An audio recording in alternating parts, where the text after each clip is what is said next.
Hi, I'm John Green, and this is Crash Course European History. So today we're looking at early 19th century Europe, which is to say everything from 1815 to 1848, when various forms of excrement hit various fans. You'll recall that at the Congress of Vienna, Prince Metternich and his allies tried to extinguish the fires of social ferment and prevent another French Revolution, or indeed any hint of revolution, but despite the Congress of Vienna's determined efforts to prevent them, reform and activism heated up after 1815 alongside industrialization.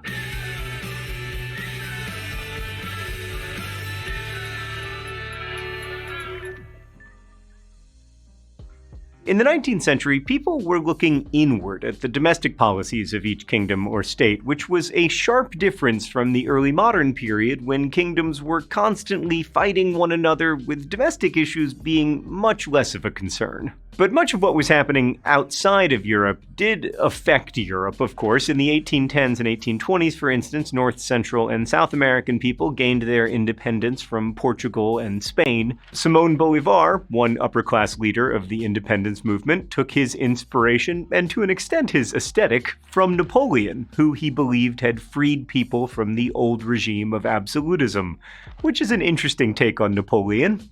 Oppressed by the heavy taxation inflicted by the so-called enlightened administration of the colonies, native people and African slaves and other poor people backed elite, locally born leaders like Bolívar, and they were all united in their resentment of Spanish domination.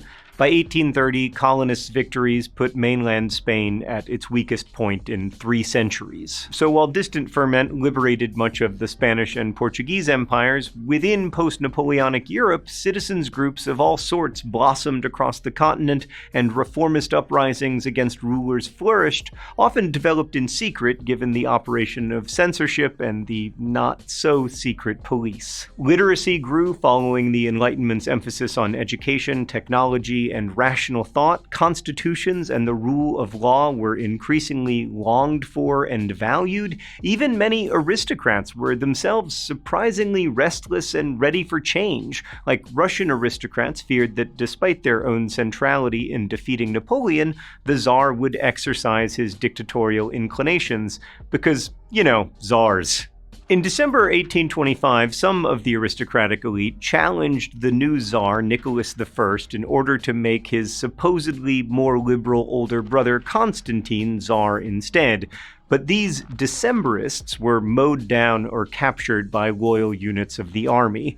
Some were executed, and many were sent into exile in Siberia, where they made new towns and cities into cultural centers, albeit cold ones. By this time, a large contingent in the Russian aristocracy were more deeply cultured and polylingual than the upper classes in any other European kingdom, but the possibility for a non-autocratic Russia seemed to end with the Decembrist defeat. Nicholas and his successors upheld the monarchy, relentlessly clamping down on any threats to it, including a Polish uprising in 1830 and 1831, continuing Poland's run of poor fortune that would remain essentially the only constant in European history for another 160 years. Let's go to the thought bubble. In 1830, another revolution broke out in France, bringing about a quick but consequential change in government. It began after Charles X ushered in strict censorship, compensation for aristocratic losses in the Revolution of 1789, and similarly regressive measures, such as imposing the death penalty for any pilfering of church objects. Opponents, many from the well-educated and land-owning upper class, and others from the religious object pilfering class, took these moves as harbingers of a return to absolutism, which, to be fair, they were. As street protests erupted, these opponents also worried that commoners would demand that France become a republic once again, and they didn't want that.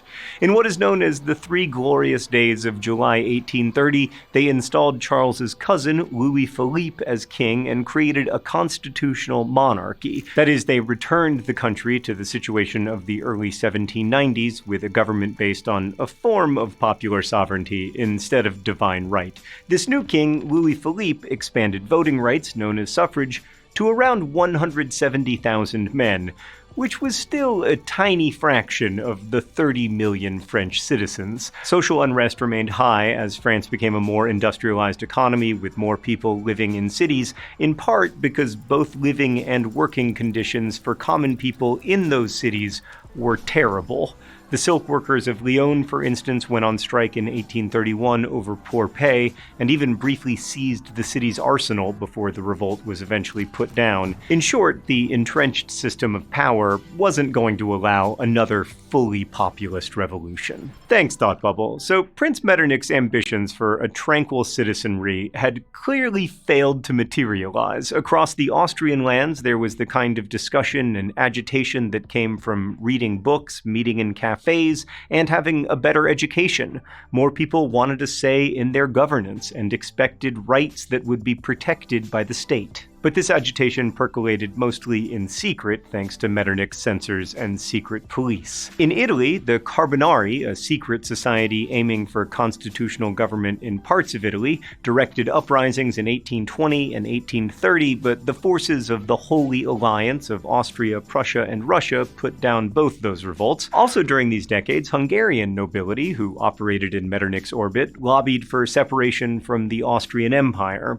but without much luck. Serbia and Greece had more success in pulling away from the Ottomans. The Serbs became an independent principality under the Ottomans in 1817 after an uprising in 1815, and the Greeks won complete independence from the Ottomans in 1831. For romantics, such as the English poet Lord Byron, these were the struggles of heroes seeking revolutionary freedoms. Did the center of the world just open? Is my Norton anthology of poetry in there? Oh, Lord Byron. He wrote a poem from Greece in 1824 called "On This Day I Complete My 36th Year." In that poem, he writes, "Awake! Not Greece. She is awake." In fact, Byron went to Greece in the 1820s to aid in the independence movement.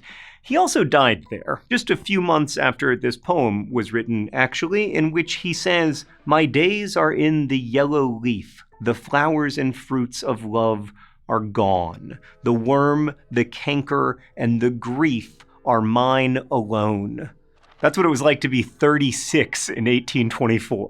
Oh god, I hope my days aren't in yellow leaf. Alright, let's talk about Peterloo. Struggles in Britain during these decades were tinged with the rebellions of Irish Catholics against official discrimination. Simultaneously, in the difficult years immediately following Waterloo, when harvests failed and the costs of living rose, crowds of working people by the tens of thousands gathered in cities across Great Britain to listen to calls for change. Parliament wanted to protect aristocratic agricultural interests, which tells you a lot about the British Parliament at the time, and so they raised the price of grain by passing the Corn Laws. Orators demanded their repeal, and the upper classes were on edge, and then in 1819, during a protest in St. Peter's Field, Manchester, police shot into the crowd and killed some 15 people and wounded 500. The so-called Peterloo Massacre, a term created by pundits to evoke Waterloo, was followed by the draconian 6 Acts that allowed government searches, prohibited large assemblies, and punished anti-government publications. But outrage and activism continued in Great Britain and Ireland. The Irish were hit especially hard by an economic downturn, which resulted in the confiscation of peasant lands by Great Britain, and in 1801, a series of laws joined Ireland to Britain.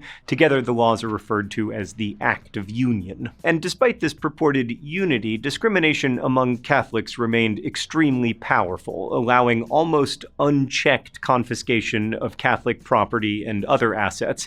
In 1823, Irish activist and lawyer Daniel O'Connell formed the Catholic Association, which lobbied for allowing Catholics to have high positions, including membership in the British Parliament, and the Catholic Association's activism, plus the accumulation of middle and working class grievances, eventually led to the Great Reform Act of 1832. This act eliminated what were called rotten boroughs, that is, districts where aristocrats would become members of Parliament almost by birthright, even in some districts that had no actual residents. And the Great Reform Act also gave representation to new industrial cities like Manchester that had previously had no parliamentary representation whatsoever. More men got the right to vote, including middle-class property owners and those paying an established minimum rent. But of course, the definition of that minimum rent was kept high enough to keep lots of other people, including most ordinary workers, from voting, and of course all women were still left out. So okay, we saw in our episodes about industrialization that in France, a group of aristocrats calling themselves socialists wanted to better society due to a belief that the late 18th century revolutionary era had focused too much on the individual and should focus more on the health of the whole. Their socialism entailed philanthropy, but by the 1820s, a new group of socialists, especially prominent in England and France, had a different take on the issues of the day. In Britain, Robert Owen, who had made his fortune in textiles, inspired the creation of utopian communities. In these communities, factory hands would work a limited number of hours and have benefits, including education, and profit was to take a back seat to the overall well-being of the community and all its individual members. Owen's ideas gained traction among reform-minded industrialists and officials and workers and thinkers, especially since industrialization, with its child labor and incredibly high rates of maiming and workplace death, was rather dystopian. Similarly, in France during the post-Napoleonic period, Claude-Henri Saint-Simon, Charles Fourier, and Auguste Comte devised ideas for well-run communities that emphasized harmony and efficient management. One common idea at the time was the belief in the rational organization of human societies, like engineers and planners often featured prominently in utopian ideas as their skills would make society operate without tensions and uprisings. That is, operate like a well-designed machine. And these thinkers' socialism contributed to the formation of the modern social sciences: sociology, economics, anthropology, and government. Around the world, people also set up phalansteries, the name of communities based on Fourier's writings, organized around the personality characteristics he outlined. Now, although German lawyer and theorist Karl Marx would scorn these ideas and the communities based on them, they also did help pave the way for the socialism to come. Now, God knows we're going to talk more about Marx. What's that, Stan? Oh, Stan informs me that I can't talk about Marx and God knowing anything, because to Marx, religion was the opiate of the masses. But we will talk more about Marx and his definition of socialism in our next episode. Then and now, socialism had many meanings, and its definition was ever evolving. The same could be said of the word liberal, which was also evolving from a 17th century belief in basic liberties at birth, to the idea of free trade in the 18th century, to the concern with accessibility to suffrage and rights in the 19th and 20th. But for now, I just want to note that as people became better educated and were exposed to ideas of individual rights and popular participation in government, it became really difficult for the powerful to hold on to that power without popular support. Your education, and mine, is similarly an opportunity to be exposed to many different ideas so that we might be productive and critical and thoughtful contributors to political and social discourse, as well as contributing to the economy. Education, in a way, is insurance against losing rights, and insurance against losing the opportunity to participate in your governance. It's no coincidence that absolutist governments often deny lots of people access to lots of information. But just as the people of early 19th century Europe were shaped by the voices they listened to and the ideas they encountered, we are also shaped by those voices. So we must listen carefully. And as my friend Amy Krauss Rosenthal once wrote, pay attention to what you pay attention to. Thanks for being here. We'll see you next time. Crash Course is filmed here in the Jaden Smith Studios in Indianapolis. Thanks to all of our... Hi, I'm John Green, and this is Crash Course European History. So there are many candidates for most important year in European history: 1492, when permanent links between Afro-Eurasia and the Americas first formed; 1688, when the Glorious Revolution gave Europe an example of constitutional governments; 1789, when the French Revolution directly challenged monarchy; 1992, when the European Union was founded. But you can sure make a case for 1848, when revolution swept across Europe in the wake of the upheavals and protests we saw in the last episode. People in cities were suffering from economic dislocation, many having come from farms where new machinery had made their labor unnecessary, and urban artisans were also under threat because industrialization was automating some of their jobs. Systems of government that had functioned effectively for agrarian subsistence economies were proving ineffective for this brave new world. In short, automation was changing work and governments weren't functioning particularly well. The more things change.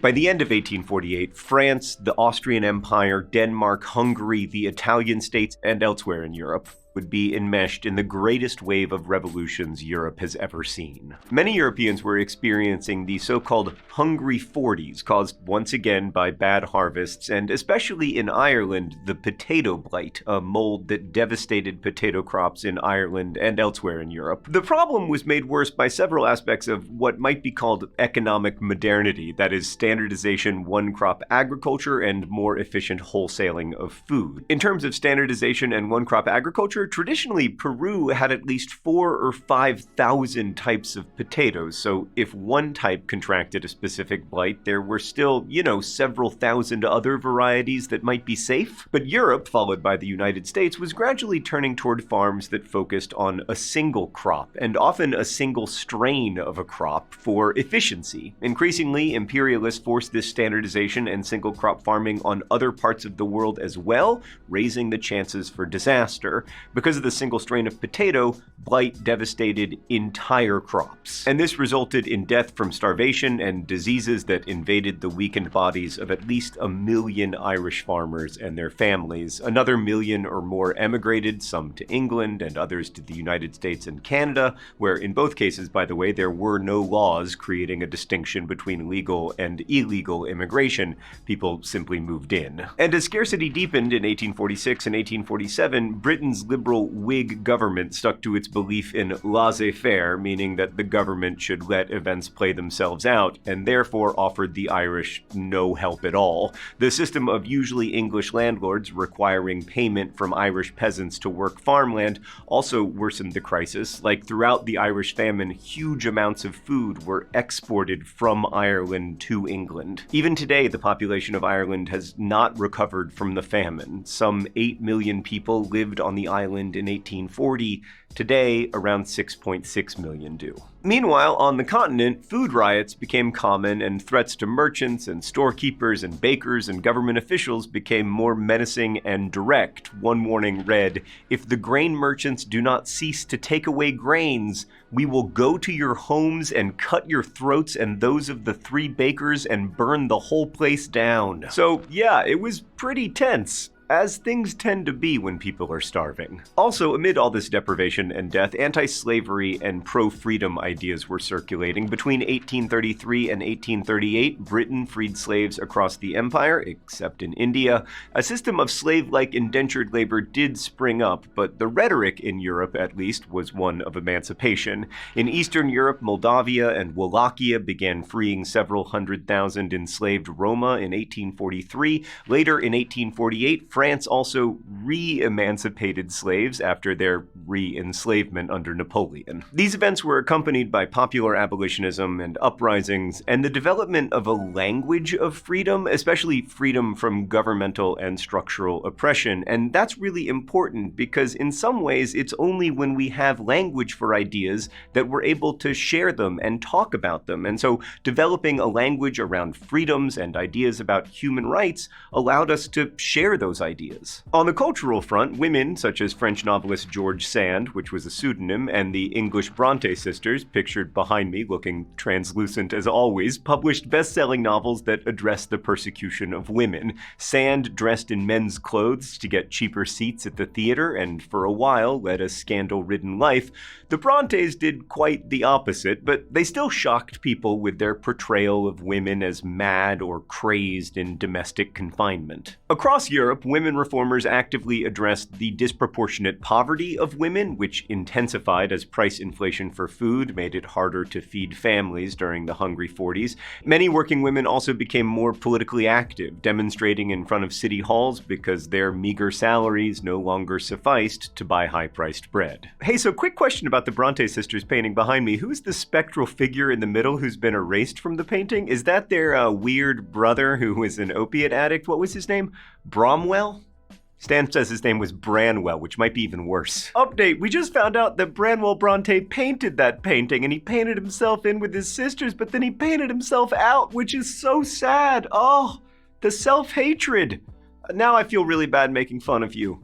Person who's been dead for 150 years. Okay, let's move on. So when we last visited Italy, there was no such thing as Italy. Its territory was parceled out among the Spanish Bourbons to the south, the Austrian Habsburgs to the north, and the papacy in the center among several other stakeholders. But when audiences at the operas of composer Giuseppe Verdi heard his rousing choruses celebrating freedom and triumph over adversity, they rose to their feet cheering and made Verdi a symbol of a unified Italy free from foreign domination. And in the fall of 1847, women in Messina, Sicily did more than cheer. They tore down royal insignia, and in January 1848, they took to the streets, beginning a brief revolution that took place in many parts of the peninsula. These women supported Giuseppe Mazzini, who wanted national unification and a republican form of government. Others favored a government headed by the Pope, and still others wanted a monarchy. In the end, this disunity allowed for the revolutions to be defeated, as Austrians, French, and other military forces were sent in to stop it. In fact, disunity of revolutions leading to failure will become something of a theme. Let's go to the thought bubble.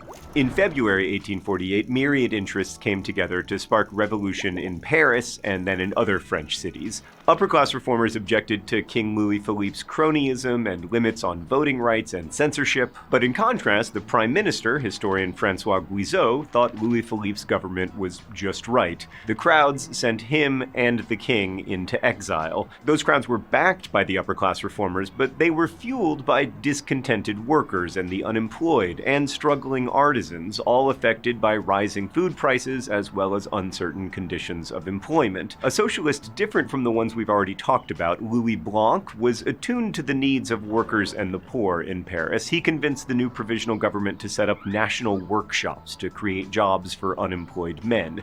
Women successfully demanded that workshops be established for them too, and unsuccessfully nominated George Sand, male by virtue of virility, female by divine intuition, as a representative to the National Assembly. As spring progressed, a new National Assembly, composed of less than 10% workers, shut down the workshops and formed a new national police force composed of men from the countryside who had little patience for city people and their city problems. In June, tens of thousands of workers rose up and fought the national police for several days until the bodies were piled high and the workers defeated. Now a republic, France had elections based on universal male suffrage, which the nephew of Napoleon, Louis Napoleon Bonaparte, won handily due to the support of peasants in the countryside, lest you think the urban-rural divide is anything new.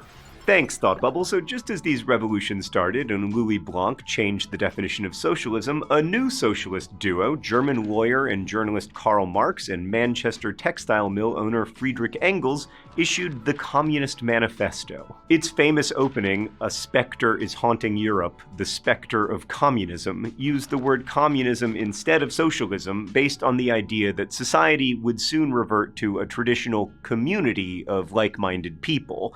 Marx and Engels believed that class struggle was going to erupt and wash away upper-class oppression, and that the proletariat would seize the means of production. That is, factories and land and everything else would be shared by everyone rather than owned by the few. And for the moment, that was pretty much it for Marxist socialism, but over the next half-century, it would of course take a firmer theoretical shape and then infuse workers' programs for change across the globe and become tremendously influential. And while initially few people paid attention to the Marxist ideas of class struggle, some kind of struggle was certainly happening. The revolutions erupting across Central and Eastern Europe featured, depending on who you were, calls for the creation of constitutionally directed elected government structures, an end to serf-like oppression and censorship, restoration of aristocratic privileges, and yes, even democracy.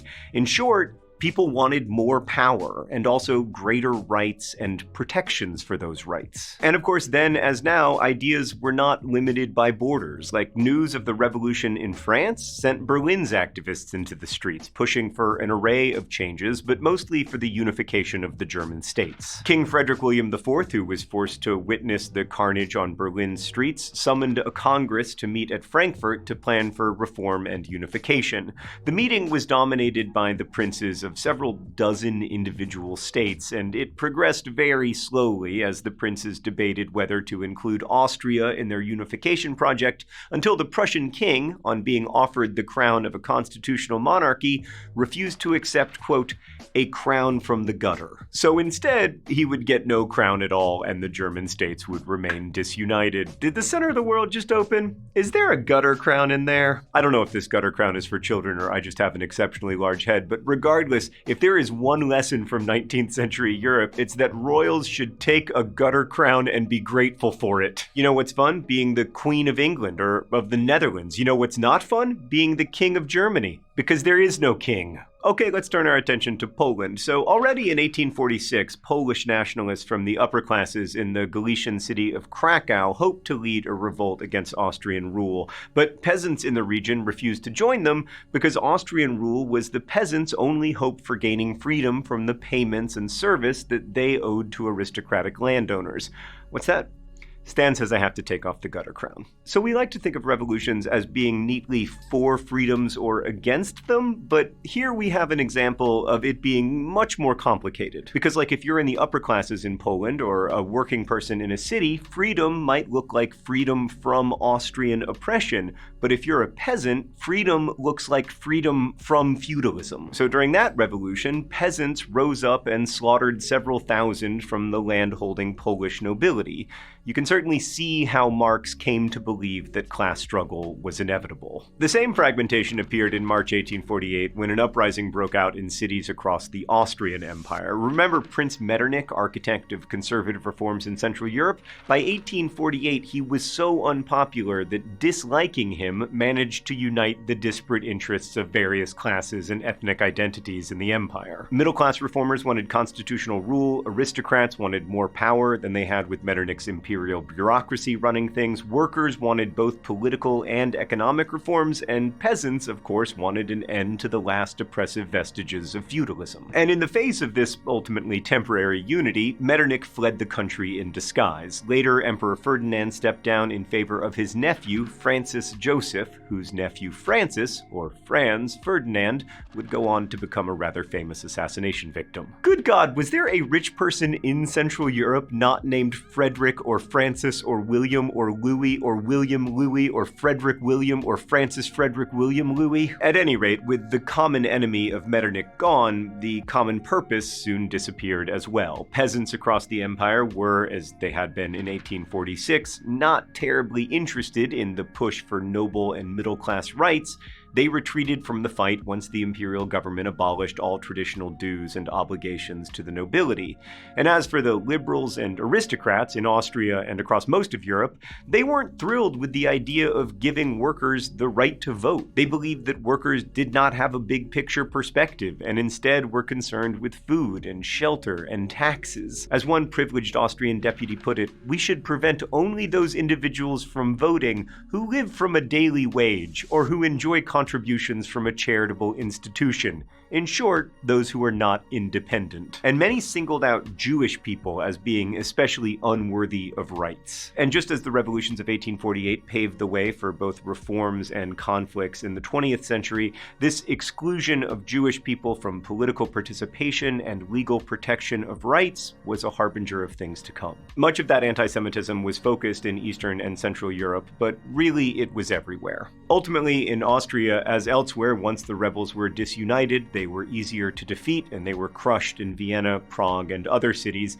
And then in 1849, Tsar Nicholas I sent 300,000 troops to finish off the Hungarians for his Austrian ally. Around 100,000 people were killed across the Austrian Empire in the revolutions of 1848, and thousands more were killed elsewhere, not to mention the destruction of property that accompanied what were often massacres. Guarantees of rights were also rolled back, and some participants were executed or imprisoned or sent into exile. And it's normal to wonder whether history is only the story of death and destruction, and whether the outcomes of these revolutions were worth it. But consider the Austrian peasants who demanded and ultimately received an end to centuries of serfdom.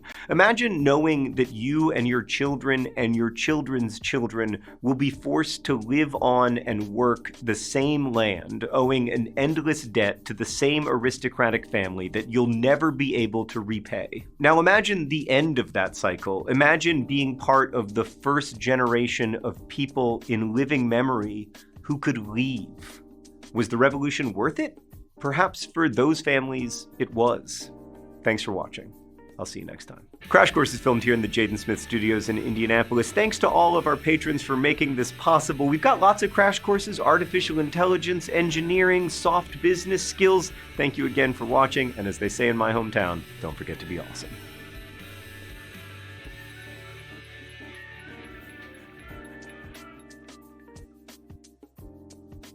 Hi, my name is Paul Sargent.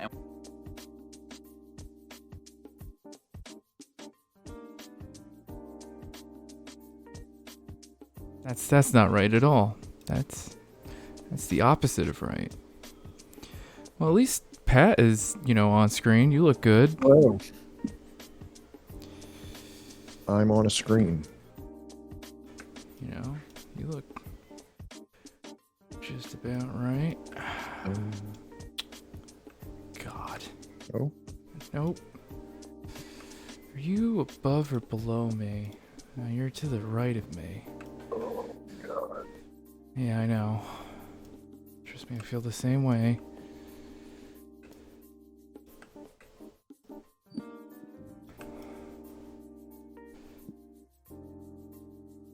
It's alright, I can edit this out in post. Looks like it looks like I'm frozen also. Oh yeah, no, we both are absolutely frozen in time. You all saw nothing. Yeah. You saw only what you thought you saw. And that's not very materialist of you.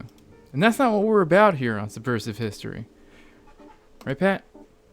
Yeah, materialism. That thing that we say all the time. That thing, it just means whatever you need it to mean when you need it to mean that.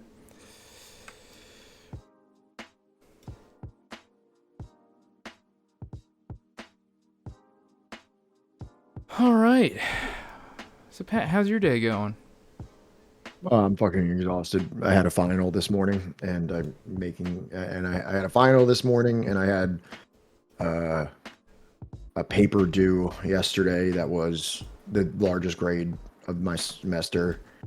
Do you think you knocked it out of the park? Yeah, I think I got the highest grade in the class, actually. That's not that shocking. I feel like it'd be kind of weird if you didn't. If you look at this, I took a screenshot of it. I don't know if you... it doesn't matter. No. You can send it to me. I'll take it. Okay, fine. I'll show you. I'll show you.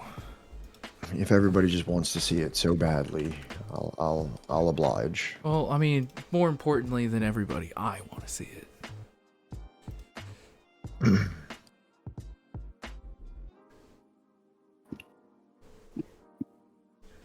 So that was due yesterday, and then my final was this morning, and I tried to wake up early so I could get my final done and then work on these slides because I hadn't actually finished reading the book because look at that.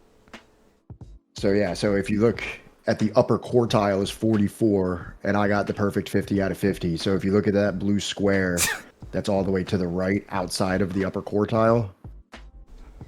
You see what I'm saying? Yeah, you're like above the quartile. Yeah, like there's a quartile that shows like the above average of people.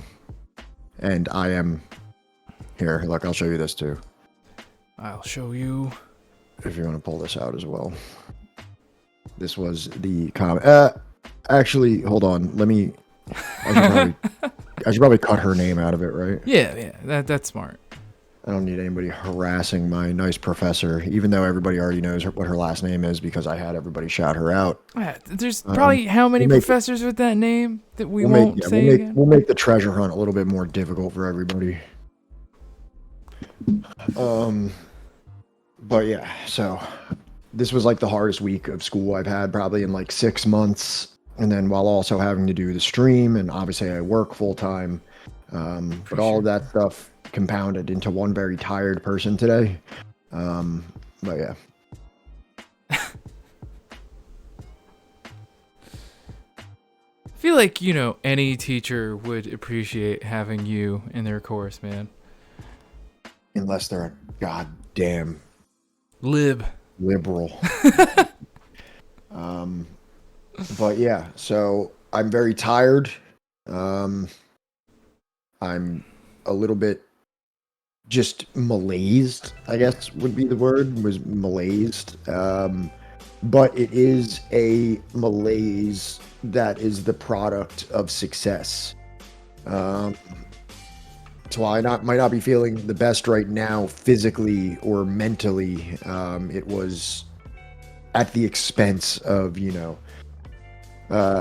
doing well with my 2 very big school assignments. So, that's okay. Kind of like what you said to me before, something had to give, and you know what? I feel like everybody in chat respects that.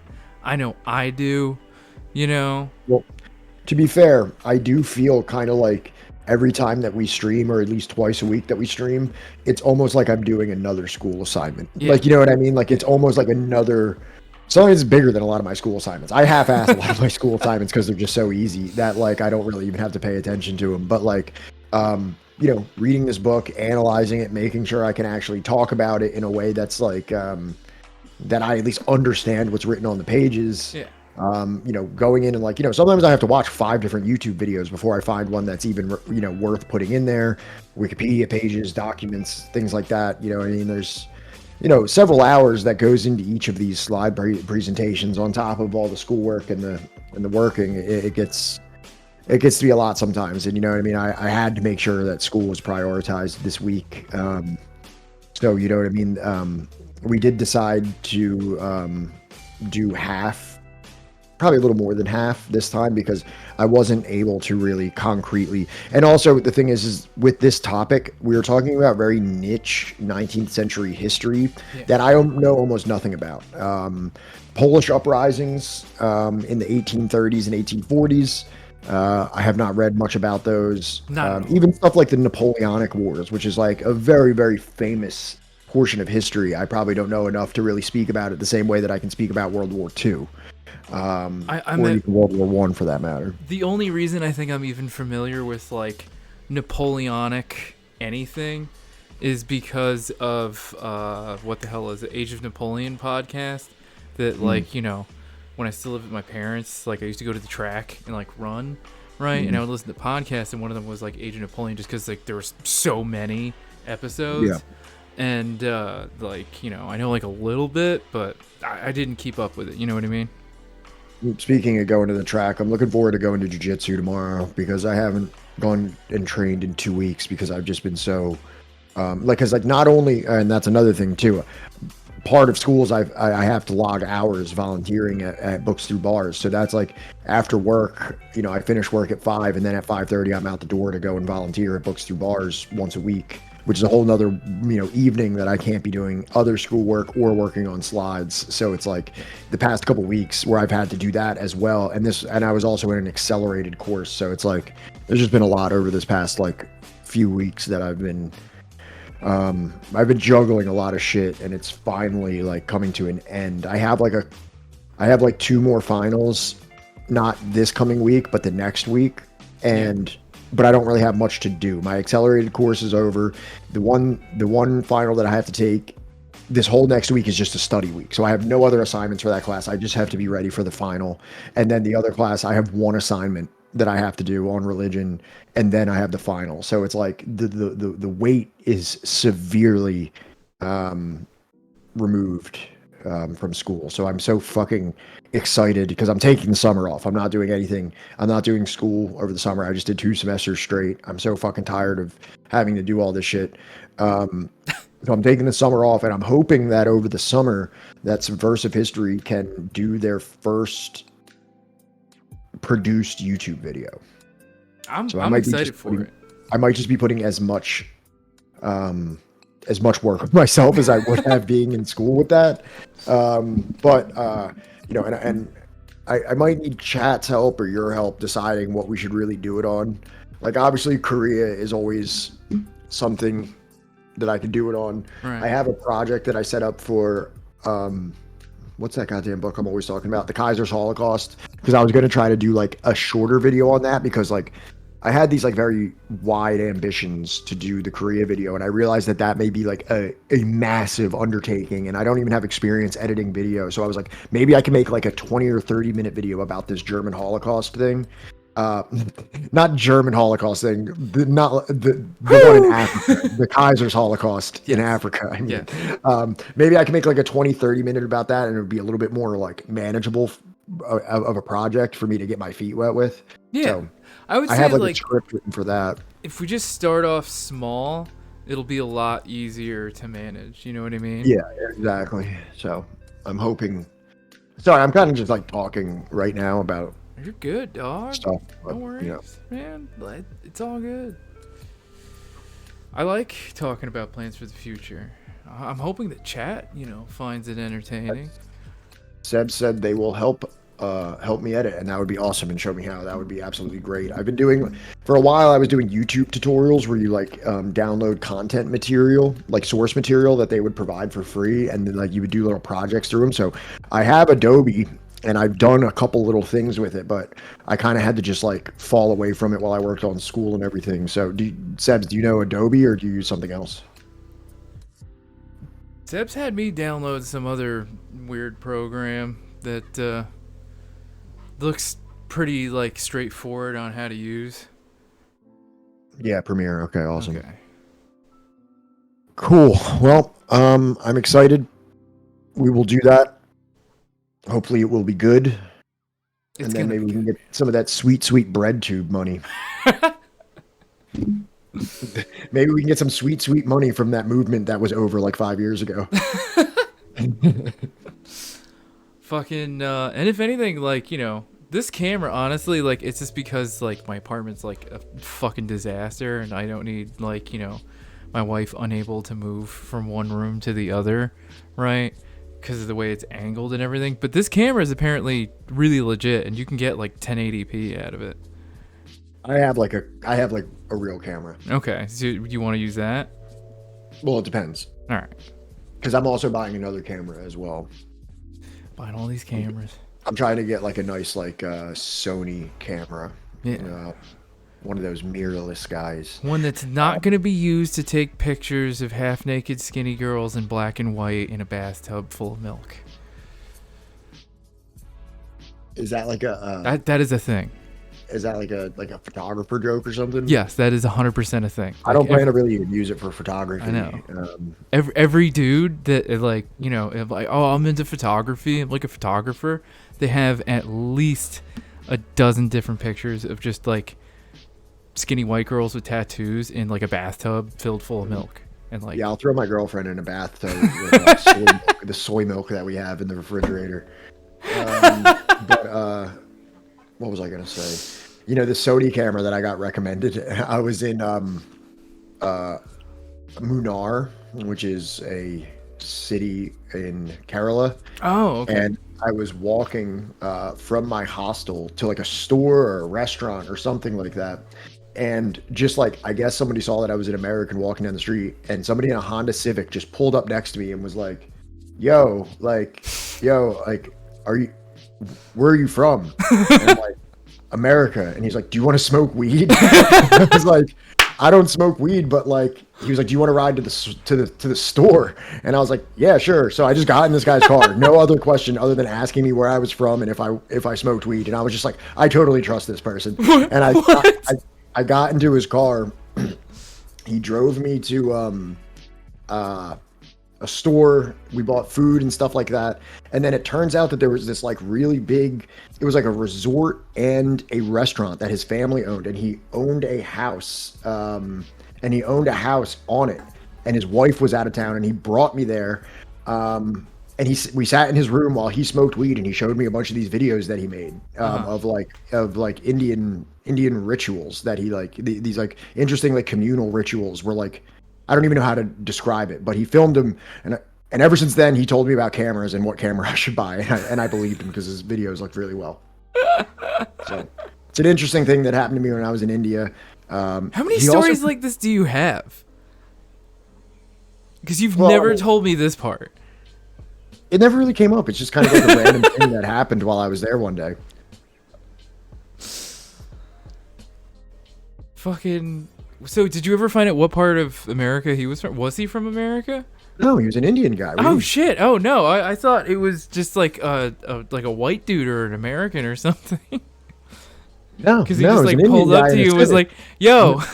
It was the Civic that threw you off, right? You assumed that it was an American because they were driving a Civic, didn't you? Yeah. I was in India for 6 weeks. For 6 weeks.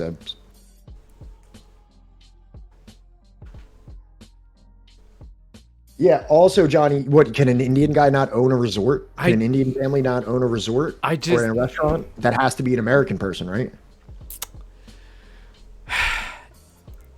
Subversive History is a multimedia community project seeking to bring attention to the revolutionary struggles of the world's often unsung and frequently misunderstood sectors. These are the stories of the demonized, vilified, whitewashed, or otherwise forgotten campaigns against imperialism, colonialism, capitalist exploitation, and racial apartheid. The orthodoxy of Western hegemony has often labeled these dissidents as subversive, and these are the struggles that we aim to illuminate. I'm just gonna completely fucking ignore everything that happened. I'm gonna edit all this out. So, what are we talking about today, Pat? Well, we are continuing our arduous trudge through Kevin B. Anderson's Marx at the Margins book, which is Karl Marx on nationalism, ethnicity, and non-Western societies. We're going into the second chapter, and we're going to be covering a majority of the second chapter. But it is also a very academic book that needs to be kind of like carefully parsed through, in my opinion. Because if not, it's pretty much just going to be me and Johnny just reading a passage and being like, okay, next one. You know what I mean? Fuck. For us to be able to kind of like, I want to save some of these, some of the parts about Poland for later because also there's some definitely troubling things from Engels in this chapter. Yeah. Troubling things from Marx, but severely troubling things from Engels that have actually almost, not entirely, but things that will have left a lasting change in my perception of him. I wouldn't say it's completely altered how I view Engels, but I don't look at him the same as since before I read this chapter. It's a different perspective I have now. Like the thing about Marx, like I already knew, and like, I've like listened to other people discuss in the past that, were also of the Jewish faith, right? Or of a Jewish background. But the thing on Engels was just kind of like, yo, dog. Oh, yeah. What the fuck? Why are you coming out of left pocket like that? Like, what the fuck is this? Also, how come no other leftist has ever brought this up before? Vika, what is Grom saying? What is the secret messages that what is the Grom devil has to say? Swede saying? Vika, I need you to decipher what this Swedish agent is trying to disseminate in my chat. How often does she actually read Cyrillic that like she's just able to just recall it, or she can read? She can read Russian, dude. Okay, I don't know. It's offensive that you would even think that she can. How is it offensive? I'm just asking a question. Vika said he said hello. Vika, it has a question mark. What do you mean he said hello? Question marks mean, something different in other languages. Said hello. He said hello, Ant, question mark, how are you? Oh. That's only like 4 words. That's a lot in 4 words.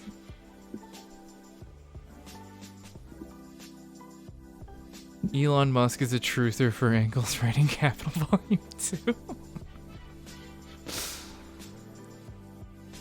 Oh, I believe it. I believe there are many more efficient languages than English. Yeah, that's what. Yeah, hi, Ants. How are you? That's what. That yeah. Well, for some reason, Vika's has a C on it. She's saying hello, Ant, with a C attached to it. How are you? Is apparently what you were saying. Yeah, it was correct. Grom, she could read it and say what it was. You're doing good, Grom. March of the Fire Ants. Are you also Russian?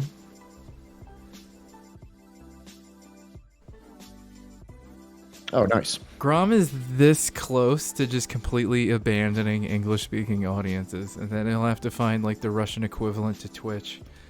I love that we have a very diverse range of nationalities here in this little chat box that we have.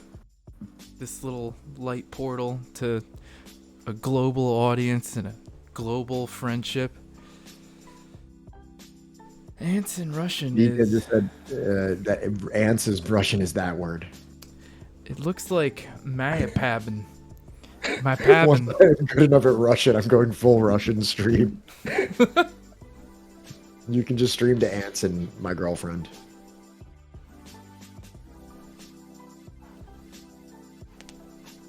Muravi. Yeah. That VYE is so hard for my Anglo-Saxon tongue to say because I can just say V, but I imagine there's more of a Vai. Muravi. Muravi.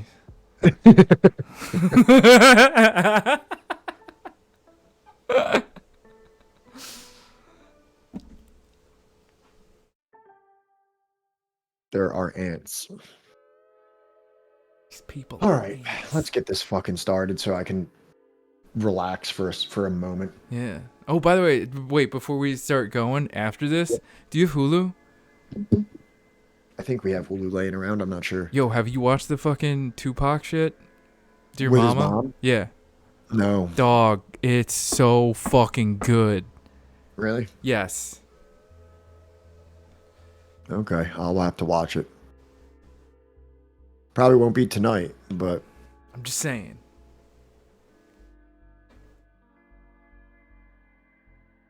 Watch Triangle of Sadness. Triangle of Sadness. Nice. All right. So here we are. We are beginning. We are starting about Karl Marx and his view on non-Western societies and nationalism, etc., etc. For once, Marx is not the problematic one. Marx is also problematic in Well, this. yes, but not the We only had problematic. two very smart, very problematic boys. So, relationship of national emancipation to revolution. Among the various non-Western societies Marx took up in his writings, none received more attention than Russia. Not even India. Which I guess would be the surprising one to someone. They're like, wait, you mean more than India? Which I'm not sure. But yeah, not even India. For much of the 20th century, Russia came to be identified with revolution and Marxism, and also with the totalitarian regime that arose under Stalin. In the 19th century, however, Russia was viewed by virtually all progressives, whether socialist, anarchist, or liberal, as Europe's most conservative power. While England had developed a constitutional monarchy with a strong parliament, and while the other great powers, France, say it. Oh no, France! Above all, but also Prussia and Austria had experienced democratic revolutions in 1848 and 49. Russia alone seemed immune to revolution, or so it appeared to Marx and others in 1848. To them, even the program of modernization began under Tsar Peter the Great in early 18th century had only strengthened what was already an extremely authoritarian regime, one that henceforth became a major player in European politics. Isn't like Tsar just like not I don't want to use the word like bastardization, but it's just kind of like a derivative of like Caesar. I wouldn't be surprised if that like kind of if that went down like that. All right, it is. According to one of our resident Russian speakers, it is. That's all I need, you know. That's So all it's I fucking need. Yeah. That's all I fucking need. so like you know, all these people that are talking about like, oh, there was like some kind of democracy or something under the Tsars. It's just like, no, not really. The name literally means fucking Caesar. Yeah, and it seems like Alexander II was actually like a relatively progressive czar out of all. I think he might have been the most beloved of all the czars. Progressive. Yeah, he's the one that abolished serfdom. Right. In the way that, like, you know, fucking Abraham Lincoln could be considered Progressivism is inherently a relative term. Right. You can only be a progressive from a status quo. Right. Or you can't really say that it's not progressive. Right. I mean, I guess, yeah. Karl Marx is progressive, but he's also, like, pretty much a virulent racist. Yes. By today's standards, he would be, not great. But exactly. So Alexander II was also progressive. Yes. All right. Time. Yes. Fine. Technically. Okay. So they mentioned this guy Tsar Peter the Great here. Let's go forward. I have a very short video about this guy. And also I have to pee. So fancy. Do you want me to play it while you're gone? Yes, please do. All right. History of Russia in 100 Minutes by Smart Histories. Peter the Great.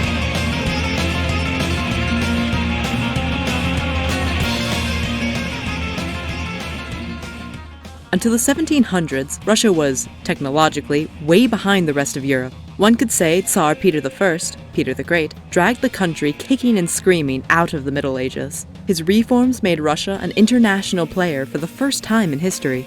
Background: Peter wanted to change Russia's backwardness. His goal was a technologically advanced country, and for that he turned his eyes to the West. He also wanted to introduce Western culture and mentality into Russia. For that, he was hailed by the Westernizers, in contrast to the Slavophiles, in Russian cultural history. Great Northern War. In order to open up the window to Europe, Peter needed access to the ports of the Baltic Sea to participate in international trade, and he also needed a navy to protect them. After an extensive army reform, shipbuilding, and industrialization, Russia broke Sweden's domination over the Baltic Sea in the Great Northern War. In 1709, Peter defeated Swedish armies in the decisive Battle of Poltava on the soil of Ukraine. Peter also conquered the eastern coast of the Baltic Sea, where many important port towns were situated. Reforms. Apart from the military industry, Peter also revolutionized Russian society. He made Russian nobility look and act like Europeans. The most important examples for his reforms came from the Netherlands and Sweden. He made a universal table of ranks that allowed anyone to ascend the social ladder. The Boyar Duma was replaced by the governing Senate, the inner circle of the Tsar. They introduced new taxes and subdued the church directly under the state. The first hospitals and museums were introduced. In 1703, Peter began the construction of his new capital, St. Petersburg, partially on the remains of the small Swedish town of Nyen near the Baltic Sea. Most of the new capital was situated in the middle of a swamp. The construction was undertaken by peasants who emptied the swamp, an operation that cost tens of thousands of lives. Thus, it is said, the city was built on bones. Thank you for watching. For thousands of helpful resources of Russian history, please visit our website at smarthistories.com. Maybe one day. Yeah, so that's like a little bit of like an example of this like modernizing that was happening under Peter the Great. But yeah, so that's kind of what the text was referring to, and they said Marx viewed it as like kind of like a quasi-modernization, but it did not meet his standard of the extremely modern and civilized Western Europe. Right. Because it was more of like they're just adopting European culture. Oh, by the way, everybody, I know my project is over and everything like that, but we're not necessarily shills. Not yet, at least. So we are continuing to run the Books Through Bars fundraiser until we reach our goal of $1,000. Even though I was only able to raise $460 by the end of my semester, we will be continuing to run that. So if you are interested in helping incarcerated individuals get books, please consider throwing $1 or so into that donate to charity button. Thank you very much. In 1795, during the First French Revolution, Russia had worked with Austria and Prussia in a final partition of Poland, crushing a democratic movement there. 2 decades later, Russian troops were decisive in defeating Napoleon and paving the way for Austrian Prince Metternich's Holy Alliance. This pact united Austria, Prussia, and Russia for over 3 decades, from 1815 to 1848, for the purpose of preventing further revolutionary outbreaks. Then, in 1849, Tsar Nicholas I sent 200,000 troops into Central Europe to help put Austro-Hungarian Emperor Franz Joseph, threatened by the revolution in Vienna and Hungary, back on the throne. So this is why Karl Marx is pretty much being like, yo, fuck Russia. Russia is just like a counter-revolutionary scourge of Europe, right? Because there was like a revolution of sorts that kind of would have brought Austria and Prussia. That would have brought Poland into like the democratic ranks of like France and Germany and England, where Marx believed that there was the necessary components that would lead to a revolution. So when Russia intervened, Tsar Nicholas I intervened to crush this kind of uprising on behalf of Austria and Prussia. He was like, that's it. Fuck Russia. They are a counter-revolutionary force, and they are just weighing this whole situation down.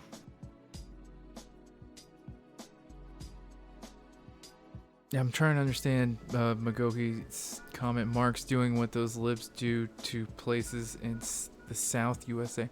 Do you mean like South America? Or like Alabama? Yeah. Yeah. I don't know. It doesn't matter. So continuing down this here little path, to Marx, Britain was the country where the Industrial Revolution had gone the furthest. When is it appropriate to use farthest or furthest? I don't know.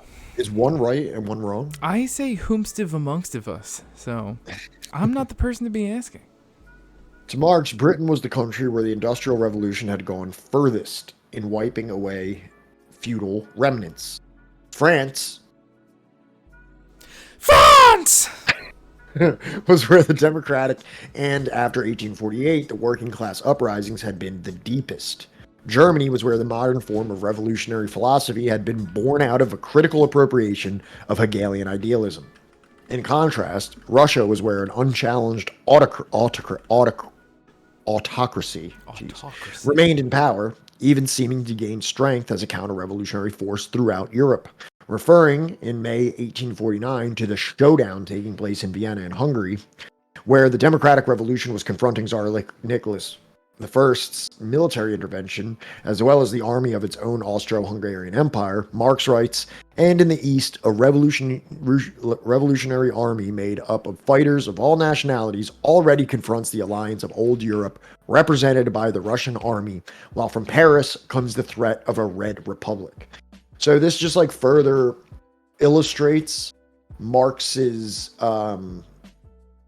viewpoint here at this point, and he's very much a Western European exceptionalist, and it may kind of sound like contemporary chauvinism in a way, where he's just like exalting the advancements of them, but he is exalting the advancements for the purpose of their own demise in a way, because he believes entirely that there has to be this kind of like capitalist, like non-feudal order of arrangements to necessitate a proletarian revolution. So when he's looking at, this thing in Poland, he wants this anti-feudal uprising to be successful.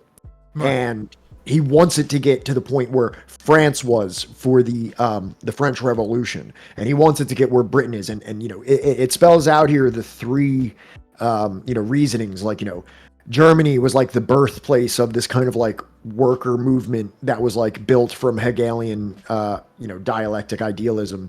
And then there's France, which had the French Revolution, and then apparently Britain had the most advanced proletarian stage in all of Europe at that time. So he's like, if Poland can't get to that, then they're fucked. Right. Again, it's part of like that sort of idea of like there's a track that people need to follow in order to get to like some kind of revolution. Was Marx anti-colonial? I think he preferred Tudor or ranch. Hey Ross. It's because I'm doing clickbaity announcements when we go live. Yeah, Grom. Finish your capitalism before you get socialism. Yeah, pretty much. And then Mao was like, no. Mao was like, do we? Can you not have the pudding if you don't eat your meat? I beg to disagree. And then here is more little... I found this little thing that does these tiny little chopped up minutes. Hey, no, this is good. And I was like, perfect. Yeah. 2.5 minutes. Play it. That and like the music they use? Yeah, Perfect. it was pretty cool. Yeah. History of Russia in 100 Minutes by Smart Histories. Nicholas I.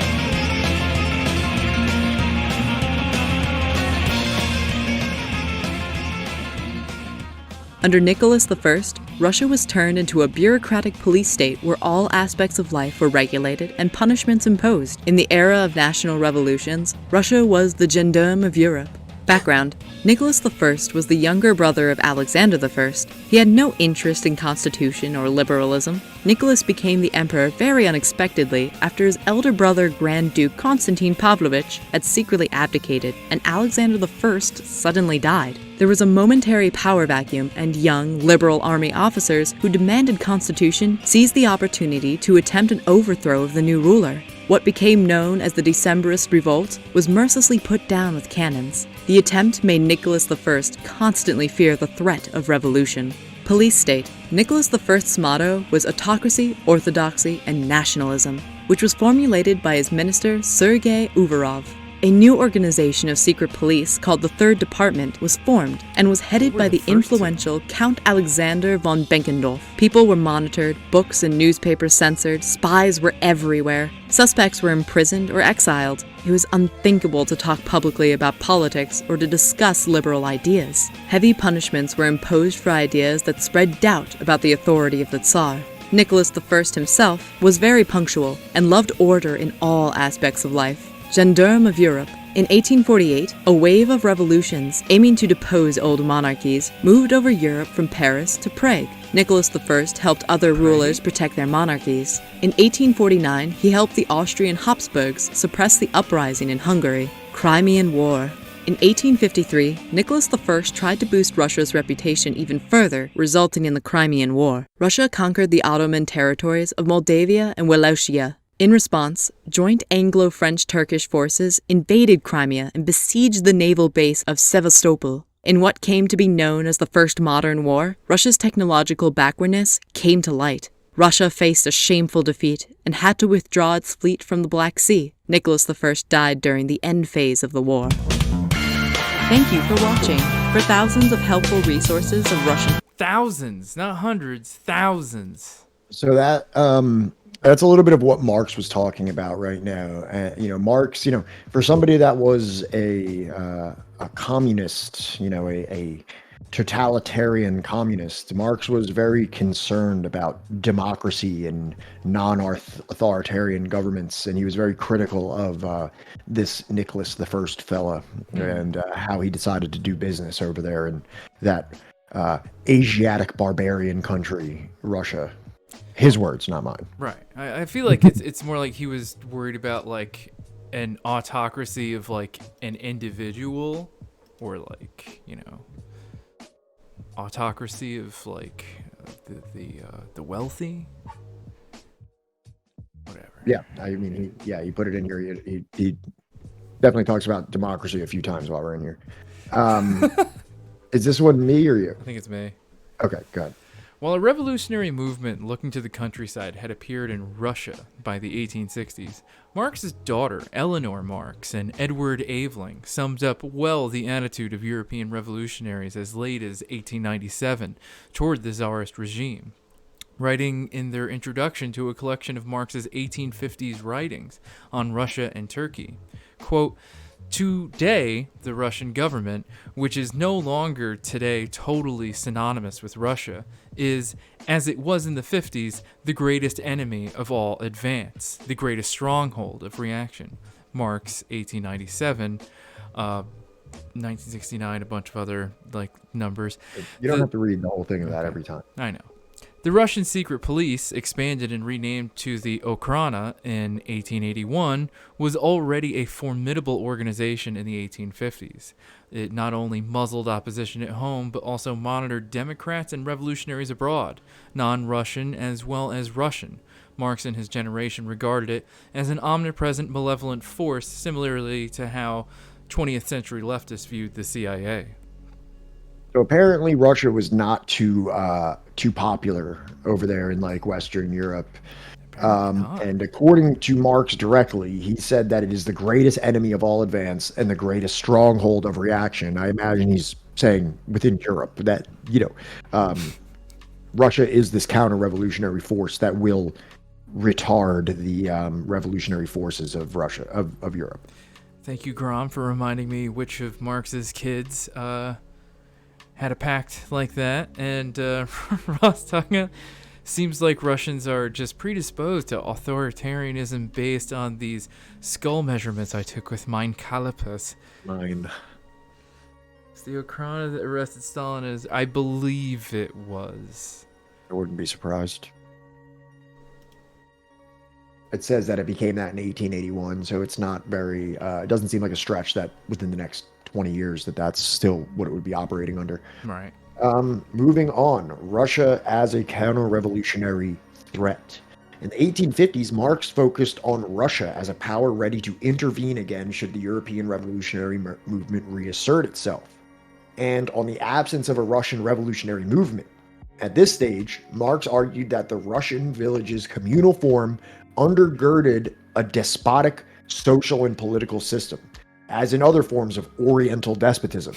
In Elections, Financial Clouds, The Duchess of Sutherland and Slavery, a Tribune article published on February 8, 1853, dealing with the ancient Scottish clan system and its uprooting by capitalist agriculture, he viewed this pre-modern system as quite similar to Russia's communal village. So he's pretty much, oh, okay. Oh, we got Raid. Oh, hey, what's up? What's up, Dave? What up, David? What's up, everybody? What did you fuck up, David? What's up, Tay? Glad to see you here. Nah, don't worry about it. I don't give a fuck. What just happened? I have no idea. I think he accidentally brought a bot with him, and then he banned it. So, what's going on, everybody? How you doing, Tay? What's up, Radisby?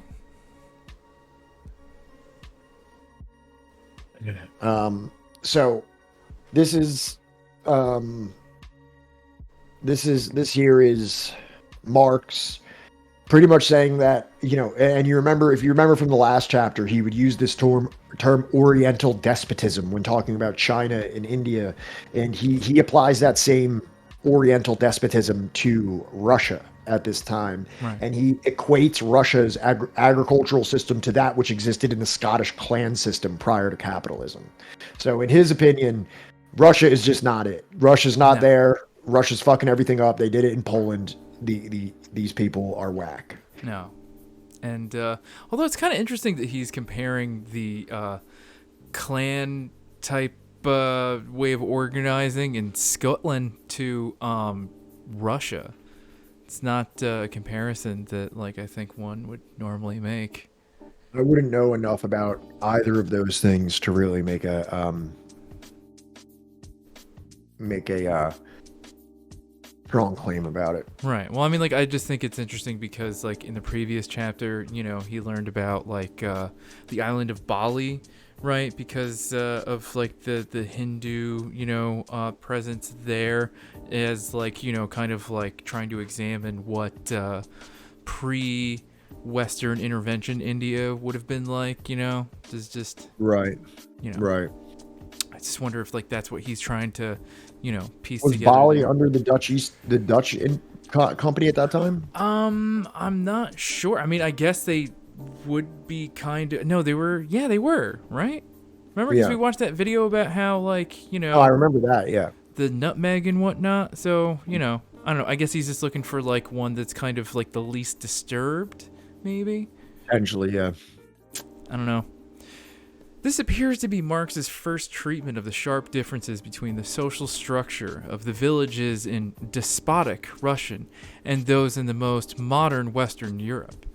As will be discussed in Chapter 6, Marx changed his position by the 1870s, when he began to see the Russian communal village as a possible center of revolution. But in his Russia writings of the early 1850s, as in his 1853 writings on India, the focus was instead on what he perceived to be the almost one-dimensional character of these communal forms. You meet one Russian, you met them all, apparently, is what Marx used to say. Yeah, and so, keep in mind here, everything that we are reading is subject to change. It is pointed out here that in the 1870s, Marx will take a very different approach to this. So just keep that in your back pocket while you listen to him, espouse his racism. A man changing his views and perspectives over the course of 20 years? Yes, That's correct. That's incredible. So now we're going to get into some more interesting things. Engels, who had a particular animus toward the Southern Slavs, was explicitly dismissive of the notion of the Russian commune as a base for revolution, which was a view held by many democratic Russian exiles like the future anarchist Mikhail Bakunin. This is seen in a letter to Marx on March 18th, 1852. In effect, Bakunin only came to anything because no one knew Russian. And a great deal is going to be made of the old pan-Slavic dodge of transmogrifying the old Slav system of communal property into communism and depicting the Russian peasants as born communists. To Marx and Engels, Bakunin and others like Alexander Herzen were under the sway of a fuzzy-minded Russian nationalism, while other Russian exiles were actually Tsarist agents. So they didn't want to... Wait, so are they saying that like Marx and Engels saw even like Russian exiles that were like, no, I'm firmly anti-Tsarist? Is like, you're a Russian agent. Yeah, exactly. Yeah, and they really didn't believe it at all. If there was any kind of comparison to like Russian communal arrangements as being anything like communism, like they swore that off. And if you were whether you were in or out of Russia, they pretty much found a way to just kind of write you off as relevant to the discussion of revolution. You're a spy. You're a Putlerian spy. Sebs, wasn't Bakunin also like anti-Semitic? Here's the thing, Sebs. Yeah, here's the thing. At this time, everyone was. But especially Bakunin. Grom poses an excellent point to that. Who wasn't?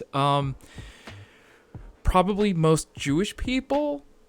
I'm not going to say all, but I would say a fair number of them probably weren't anti-Semitic, but there's no promises there. We could be wrong. Well, Marx was Jewish and he was anti-Semitic, right? Yeah, but like he wasn't like raised Jewish as far as we have learned. You know what I mean? Is that what the Nazis said? They were like, "Were you raised Jewish?"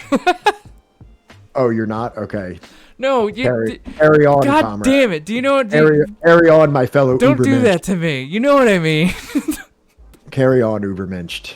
I just realized you weren't raised Jewish. Is that what the? Wait, also, did you just phrase that? Is that what the Nazis said to Marx? No, not to Marx. Do you own Torah? No? Okay, get off the train. No, like, I don't know. You know, like, he wasn't, like, As far as I know, I don't think like Marx had like a bar mitzvah or anything, or like went to like fucking temple or did any of that stuff. Is that your qualifications of a Jewish person? No, I'm just saying like a practicing Jewish person, somebody who's like practicing Judaism. Ross, why didn't the Jews like lie when the Nazis asked about the Jewishness thing? You know what's fucked up is that like a few of them like kind of did. Yeah. And I know of like at least one story where like the guy actually became like a fairly like not high ranking but like ranked enough that like he was in the SS and shit, and they're like, yeah, they're like, hey, wait a minute, your grandma was Jewish. Well, so but by that logic, Marx's grandfather was Jewish. Right. He was a rabbi. I don't think he would have escaped the Jewish classification. No, he by Nazi standards, no, he would not escape the classification that he was Jewish. Right, his whole family is literally like I've talked about like the family where the rabbis for that small German town came from. Yeah, I agree. We're having a good time here. Did you read the last one or did I? I think I read the last one. Okay, yeah, you're probably right. So now, further, Russia as a counter-revolutionary threat. After the Crimean War began in July 1853, you've heard of this place, Crimea, and apparently this has been a hotbed of controversies for quite a while now. Marx sided openly with the Ottoman Empire and its allies, Britain and France, against Russia. As mentioned above, Marx at this time considered Engels to be more knowledgeable about the Eastern question. At Marx's invitation, Engels wrote a Tribune article published on April 12, 1853. On the eve of the war, it concludes with the following view of Russia. Russia is decidedly a conquering nation, and was so for a century, until the Great Movement of 1789 called into potent activity an antagonist of formidable nature. We mean the European Revolution, the explosive force of democratic ideas and man's native thirst for freedom. Since the epoch, there have really been but two powers on the continent of Europe: Russia and absolutism, the revolution and democracy. So he's saying that these are the two forces at work here. There's revolution and democracy, and then there's Russia and absolutism. And these are the things that are going against each other. For the moment, the revolution seems to be suppressed, but it lives and is feared as deeply as ever. Witness the terror of the reaction at the news of the late rising at Milan. But let Russia get possession of Turkey, and her strength is increased nearly half, and she becomes superior to all the rest of Europe put together. Such an event would be an unspeakable calamity to the revolutionary cause. In this instance, the interests of the revolutionary democracy and of England go hand in hand. Neither can permit the Tsar to make Constantinople into one of his capitals. So this is a further issue here where there's the Crimean War that the Ottoman Empire's in, and that Britain and France are opposing Russia, and Engels is agreeing with Marx, being like, you cannot let Russia take Turkey because it is just, it would be an unspeakable calamity to the revolutionary cause because Russia is counter-revolutionary according to them. Right, because apparently their version of the CIA is not even just a domestic force to be reckoned with, but an international one. Radispel also made a good point. Marx would have been arrested for being a commie before they even thought about if he was Jewish or not. Yes. Yes, absolutely, 100%. I can't get the image of Marx at his bar mitzvah as a kid with a big bushy beard. For some reason, I imagine him being really salty about it too. Like, they're like, come on out, there's presents. And he's just like, has his arms crossed and he's just like very upset about it. No. Yeah, that's just how I picture him being. 1853 and the Ottoman Empire has declared war on the Russian Empire. Why? Well, there's lots of reasons, but the most immediate was that I the hate Russian these little Emperor, animation Nicholas videos, but when you want a 3-minute video, this is, I mean, like, I'm not going to hate on it because it's like, I can't imagine even trying to animate this shit, and I'm certain that, like, it takes probably, like, a month to fucking make them, so. Yeah.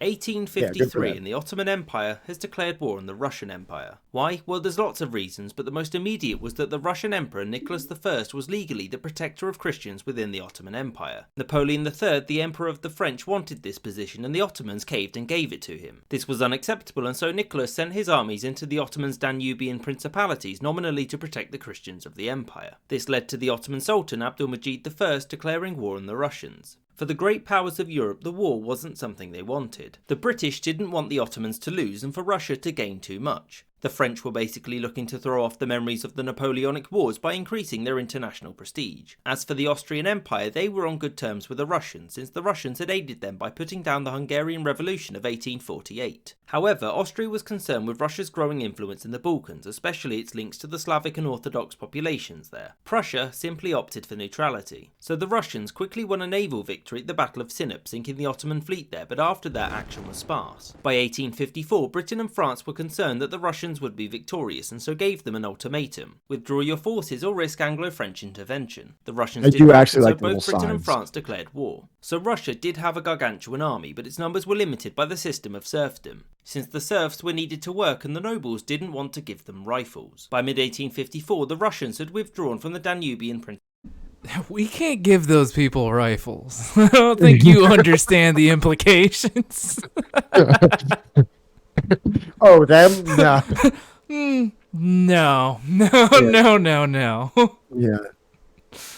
Principalities which the Austrians then occupied. The main assault against the Russians began in September of 1854 with the Allies landing in Crimea. They pushed to the south, looking to capture the important fortress of Sevastopol. The Russians chose to meet them here at the Battle of...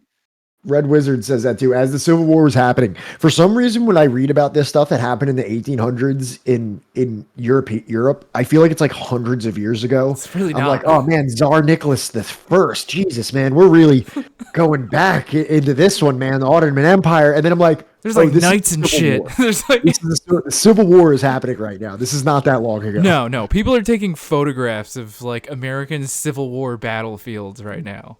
Yeah, exactly. Like for some reason, when I started talking about Franz Ferdinand and like all this shit, I'm like, man, this is what a long foregone time of history. Balma, whereby they were pushed back by the British and French forces. One of the reasons for the Russian loss was that Allied troops had been issued with the new rifled muskets, which had greater range and accuracy than those of the Russians. After their victory at Ulma, the Allies moved south and encircled Sevastopol. The British suffered from issues of professionalism during the Crimean campaign. Their officers weren't selected. Wait, I don't know how he was able to do it. Right, but he was able to somehow get like the perspective Sevastopol. Perfect for a dude staring down the barrel of his own rifle. Wait, what do you mean? He's talking about like, you know, the competency of soldiers, and somehow with block figures he's able to get the perspective perfect for a guy to be looking down the barrel of his own rifle. That's perfect, man. I'm impressed. From issues of professionalism during the Crimean campaign. Their officers weren't selected on merit and the soldiers were forced to consume awful rations. The horrendous conditions saw the spread of disease, mostly cholera, which killed far more soldiers than combat did. One nurse, Florence Nightingale, was instrumental in reforming the medical practices in the military and made many demands for improvements. Anywho, the Russians didn't simply sit there and let the Allies besiege Sevastopol. They launched multiple attacks against the Allied positions, the most famous being their attempt to recapture Balaclava in order to break the siege. This battle saw a complete slaughter of the British cavalry. So 1855 was a big year for the war. One, Sardinia joined on the Allied side and sent many thousands of troops to aid them. This was mostly so it could discuss Italian unification with Britain and France in a good light. Because Italy wasn't unified yet. That's how recent. That comes up later also, that Italy wasn't even a place at this point. 2. The British and French began naval assaults in the Baltic Sea to disrupt shipping and hurt Russian trade, but also to prevent the movement of troops south to Crimea. And 3. Nicholas I of Russia died and was succeeded by Alexander II, who sought to continue the war until victory. This led to the Russians attempting several more times to relieve Sevastopol, including an attempted invasion of the Ottoman Empire via the Caucasus. All of their attempts failed, and in September of 1855 Sevastopol fell, mostly to a French assault. The Crimean War was now lost for the Russians, and they agreed to a peace treaty in early 1856. 1946. The conditions were that 1. All sides would give back any occupied territory except for Russia, who would lose a tiny bit of territory here. 2. Russia would no longer be the protector of Christians within the Ottoman Empire. And 3. The Black Sea was to remain demilitarized. For the Russians, the war was a complete humiliation, and it became clear that major reforms were needed. For the Ottomans, the war brought back some of its prestige and was a stopgap in its decline. For the British, the war, whilst a victory, was embarrassing. For the French, the war was truly a victory in all spheres. They'd won back a great deal of prestige, and they demonstrated that their army was once again the greatest in Europe. After which France and Napoleon III would ride a high forevermore, and absolutely nothing or no one whatsoever could ruin it. I hope you enjoyed this episode, and thank you for watching, and a special thanks to James. Yeah, I kind of like this channel. Yeah, no, like the little signs are pretty humorous. Perfect. But yeah, so that's a little bit more of what this Crimean War is. And guys, I'll say this again, you know what I mean? Like, I know that I like to get up here and act like I'm some kind of a professor talking about this stuff, but like, in some things I am a little bit more knowledgeable than other things. But this is like shit. Like, if you would have asked me like yesterday what the Crimean War was, I would have been like, "You mean that thing that happened?" Like, you know what I mean? Like, The thing going on right now? the thing going on right now. Yeah, exactly. Like, this is something I knew absolutely nothing about. So we're all learning together for this stuff. Wait, what? I'll tell you, you don't even have to watch the silly cartoon because they didn't do what Gaddafi did. Yeah, pretty much. I gotta pull up that fucking picture I sent you the other day. And also, they did invade North Korea at one point. The one with Kim Jong-un pointing at like the missile being like, ain't nobody gonna fucking play me like they did Gaddafi. Yeah, I think I saw it. So, although the Ottoman Empire was hardly democratic, and it really wasn't, to Marx it was not a real danger to the revolutionary movement. In fact, the weak Ottoman regime holds Constantinople in trust for the revolution, he concludes in Marx and Engels' collected works. In another Tribune article published on September 2nd, 1853, Marx strongly attacks anti-Turkish and anti-Muslim racism, which in his view was leading to complacency with, oh, what the fuck, did I just skip it? Yeah, I think I did. God damn it. Fucking Wait. Just slide back one. There we go. Yeah, there we go. There we go. Yeah. Which, in his view, was leading to complacency with regard to Russia's aggressive moves. Quote, within the last 20 years, there had been a growing conviction that the Turks in Europe were intruders in Europe, that they were not domiciled there, that their home was Asia, that Mohammedanism could not exist in civilized states. Interesting word for Muslim. A lot of dated terms like He did this in the India when he was talking about India also. Yeah, What he called the Hindus and then the Mohammedanisms. Mohammed, Also, at some point, they called Muslims Mussulman. Yeah.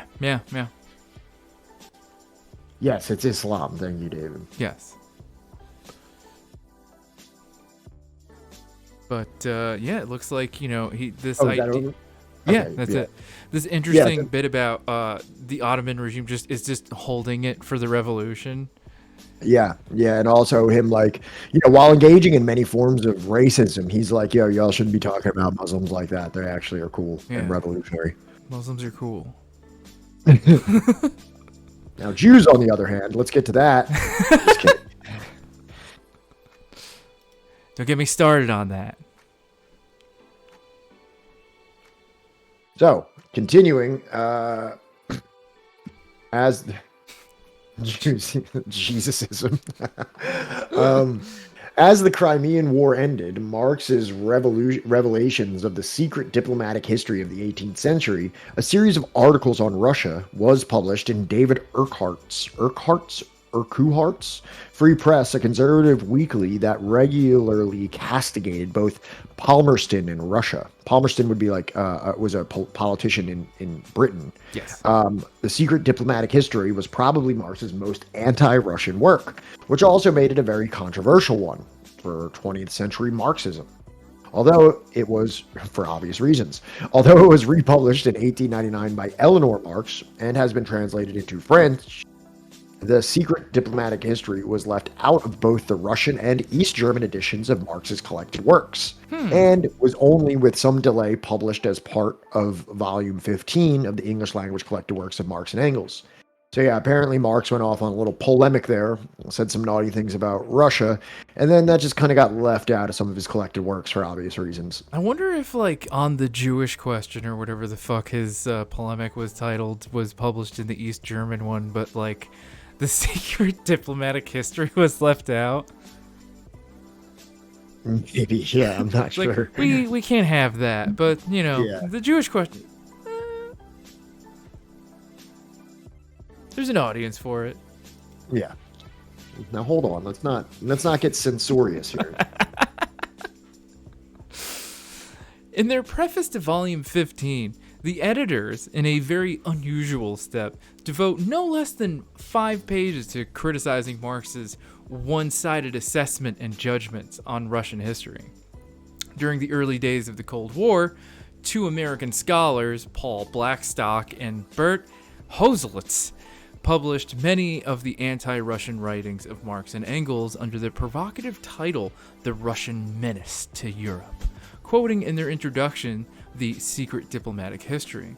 In the introduction, they suggest ahistorically that, quote, the foreign policy methods of Soviet Russia have remained similar to those of the Tsars, and that Marx's attacks on the Russian barbarism and tyranny put him closer to liberalism than to Russian communism. So yeah, apparently some scholars or something like that, attempted to make out Marx to be a liberal, probably because of his, bringing up these more like democratic revolutions, these more liberal revolutions, and also, talking shit about Russia for being authoritarian at that time. Yeah, I mean, like, and this is like a favorite thing of all different varieties of Trotskyists to do as well, is that, like, lambast any actual existing socialist project because they're not doing it right. They're not doing it the way that, Marx said it needed to be done. Marx Right. equals Vaush. Got it. Yes. Marx was definitely very into, like, lolly Yeah, lolly porn. and, Which actually is something that I didn't even know. I didn't even know the term of until Vosh. Yeah. So, Yeah, you learn all something I kinds learned. of things from the internet. Something that I learned from him. All right. Much of the secret diplomatic history dealt with a period of Tsar Peter the Great. That's the first one we watched the video on, during which Marx claimed Britain secretively betrayed its longtime Swedish allies in order to facilitate the Tsar's opening to the Baltic. Marx added that the economic benefits to Britain of these new ties to Russia had been grossly exaggerated by the British officials ever since. This was because English aristocracy, increasingly beleaguered after the 1688 revolution, were searching abroad for allies, which it found in both the Tsars and among the imperialists of the East India Company. Concerning Russia's internal development, Marx views the Mongol conquest as the key event in setting Russia apart from the rest of Europe. This gets really bad. The bloody mire of Mongolian slavery forms the cradle of Muscovy, and modern Russia is but a metamorphosis of Muscovy.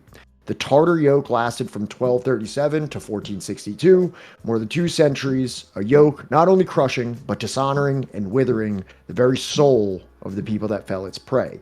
So I think this is kind of Marx's way of saying that, like, these European people of Russia were essentially bastardized with Mongol blood, if I had to kind of paraphrase. And he goes further into this on the next slide as well. Yes.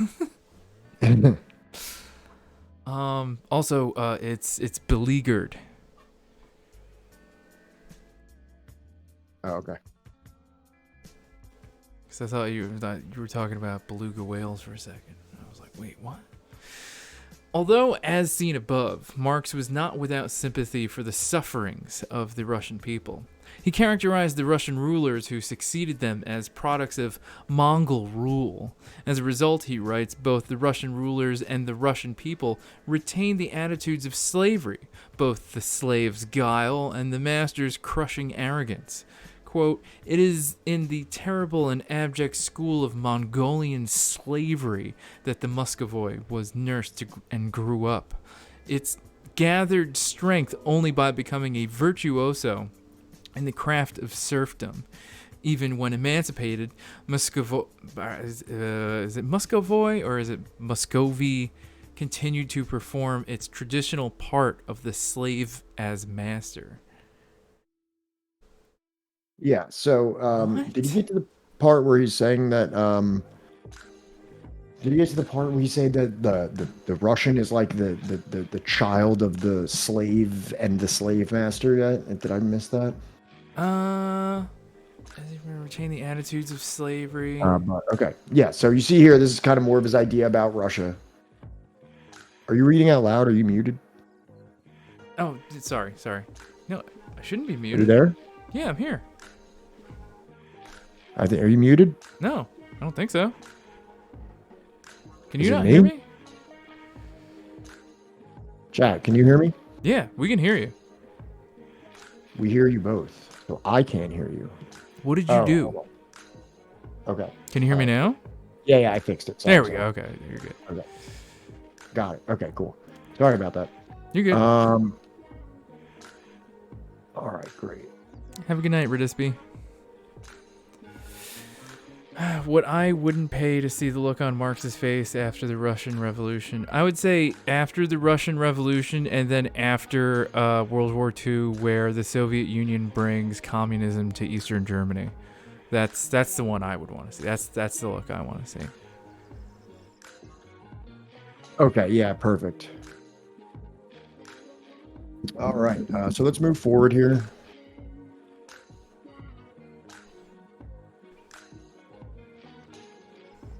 Okay, continuing about Russia as a counter-revolutionary threat. As a result, he concluded, Russian modernization under Peter the Great did not bring about anything resembling the progressive achievements of Western Europe, such as urban republics, the Reformation, or the Renaissance.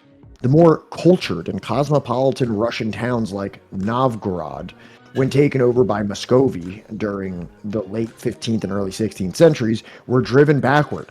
It is still worthy of notice that with what exquisite pains were always taken by Muscovy as well as by modern Russia to execute republics.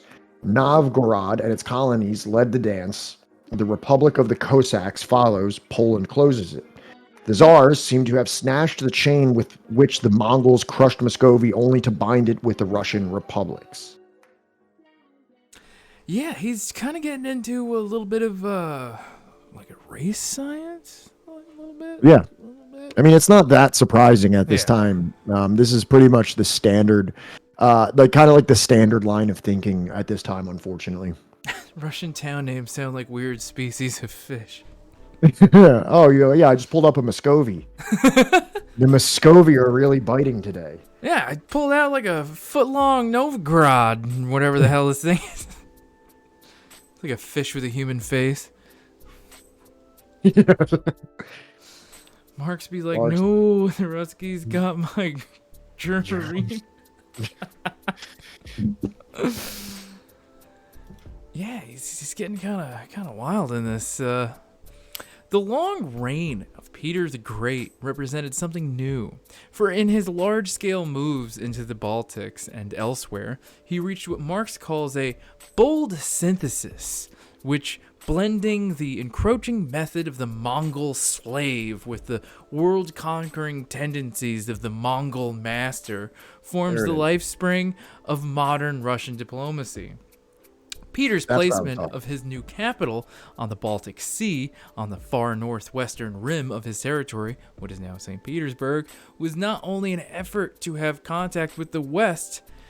St. Petersburg, Marx holds, was at the geographic center of the territory Russia intended to conquer. By the mid-19th century, Russia had taken Finland, most of Poland, and Lithuania. Okay. I'm sure Grom feels great about that last part. That is That is my last. That is what I was talking about. That the current Russian diplomacy was a birth of Mongol masters and Mongol slaves. The world conquering tendencies and the. Isn't this kind of like a? Isn't this kind of what the Nazis said about Russia and Russia? Correct, that like they were tainted by like Mongol Asiatic Mongolism. It's not great. I'm not gonna lie. Yeah, no, not at all. How old was he when he was writing this? I need to know. In his 30s or 40s. It's also what Ukrainian Nazis say today. Yes, that's. Yeah. I knew I was hearing that from some. Listen, Grom. I don't think I fucking distinguished which type of Nazi I was talking about before you actually me. Actually. I'm just kidding. All right, so 1853 minus 1818. Yeah, he's like 35. He's like 2 years older than I am. Wow, so this is a guy that's like, you know, there was a good chance he never changes how he feels about this. Well, he does. I mean, at least No, he does. At least I know. That's what they said. Apparently, when we get to chapter 6, they will. But What I'm getting at is that, like, you know, most people by the time they're like in their mid 30s, they're kind of like set in their ways. You know what I mean? yeah. So moving forward here, at one point in secret diplomatic history, Marx resorts to a racial explanation. I'm pretty sure that's what he's been doing this whole time. It's kind of weird that they put that on there like that. What's he been doing before this? Marx resorts to a racial explanation, writing that it was characteristic of the Slavonic race to keep away from the seacoast, something that Peter the Great altered. This troubling use of race as an explanation for human behavior is very rare in Marx's writings. I don't know. Oh, on Russia and the Southern Slavs, but unfortunately is far more common in those of Engels, as can be seen in now infamous articles on Pan-Slavism. So everybody buckle up, because we're going to get into some really troubling things here about the old boy Frederick Engels. So I want everybody to prepare for this, but you know, we don't shelter you from the truth here on this stream. Hang on one sec. I need to pull up a clip real quick. Where the fuck would it be? Where's that clip of Grom saying it's about to get real racist in here? Can anyone provide that, please?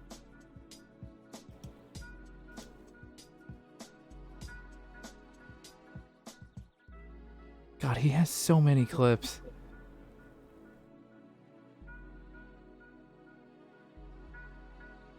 Would that be... Oh, no, it's probably under Benny's channel. Oh, you said it on LFV? Oh, shit.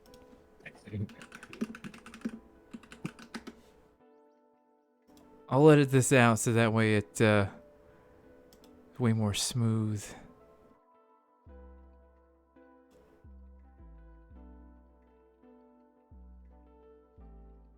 God, he has so many clips.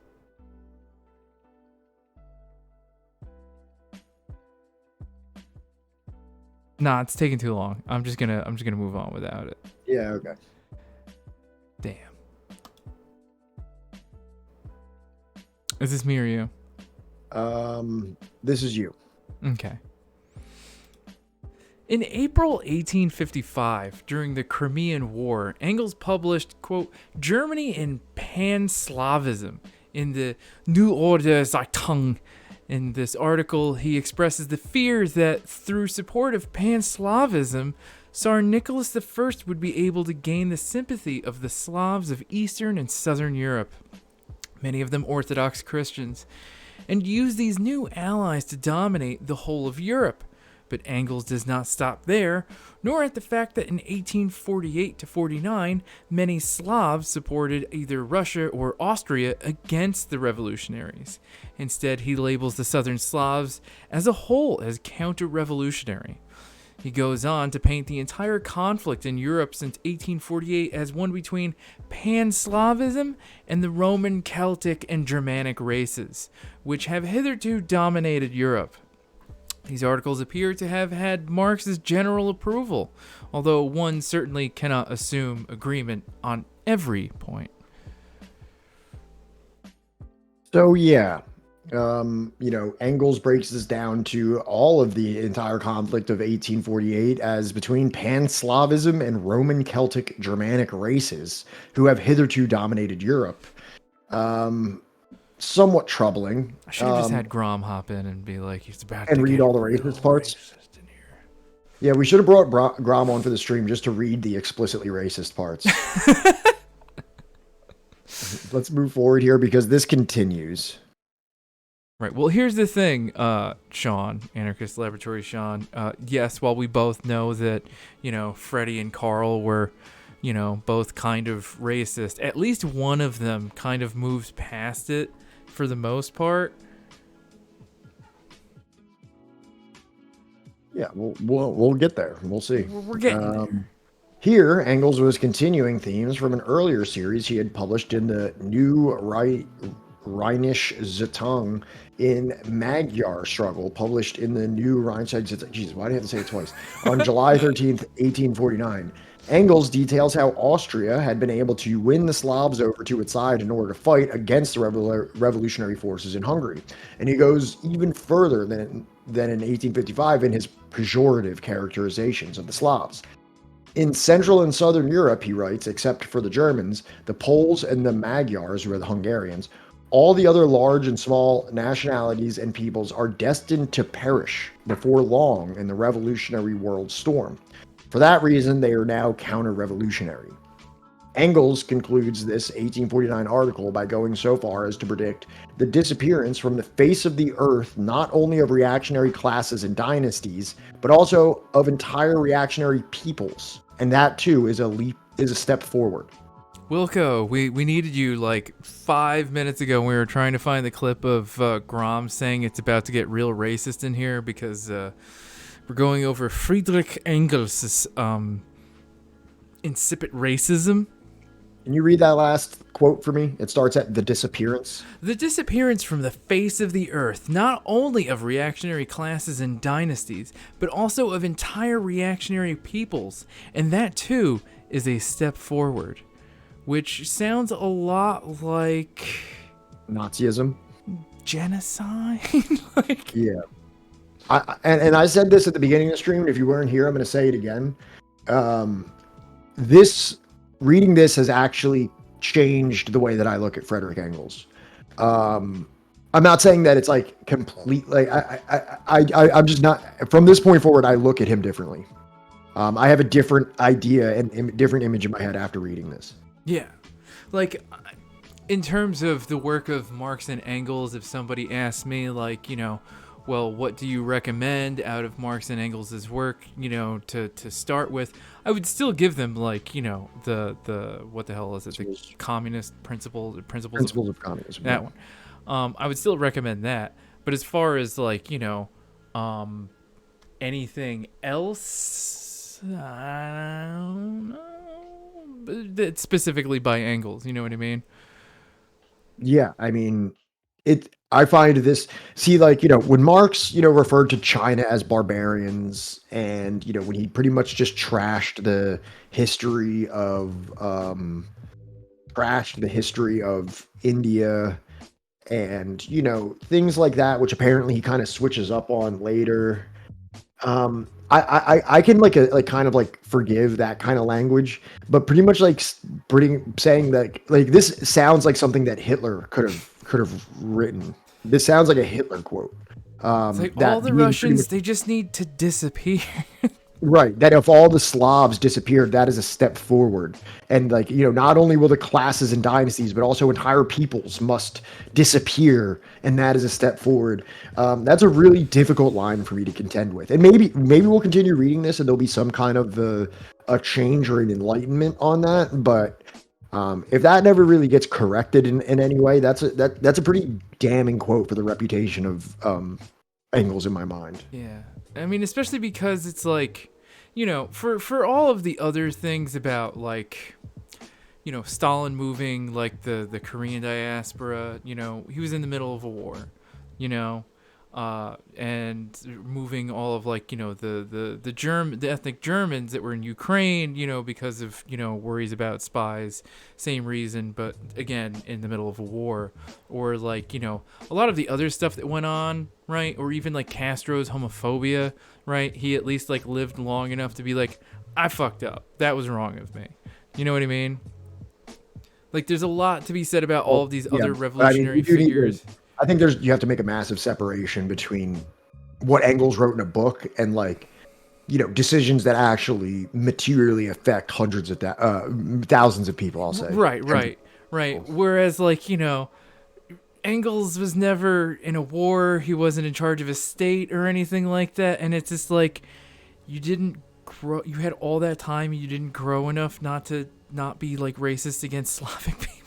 Like, yeah, absolutely. Yeah. I understand the context you're putting out now, and I agree with you. Yeah. And not only that, this is why I accredit Marx, because if you're an intellectual, you should constantly be reading books, reading current affairs and things like that. So that means that when Marx was a little bit younger in the 1950s, he just was really being like an edgy materialist. That is like, he was criticizing Hindu culture because of like their very idealistic, right. And I don't mean idealistic in like the common phrase. I mean in a very literary way. It is in the antithesis of materialism. They are very idealistic, and that's why he was pretty much like, this culture is trash, or this culture is not good, because it doesn't fit with that very deeply held view of materialism that he had at that time. But obviously, through that decade, you're reading. Did I say current affairs? Is Current Affairs the name of a magazine?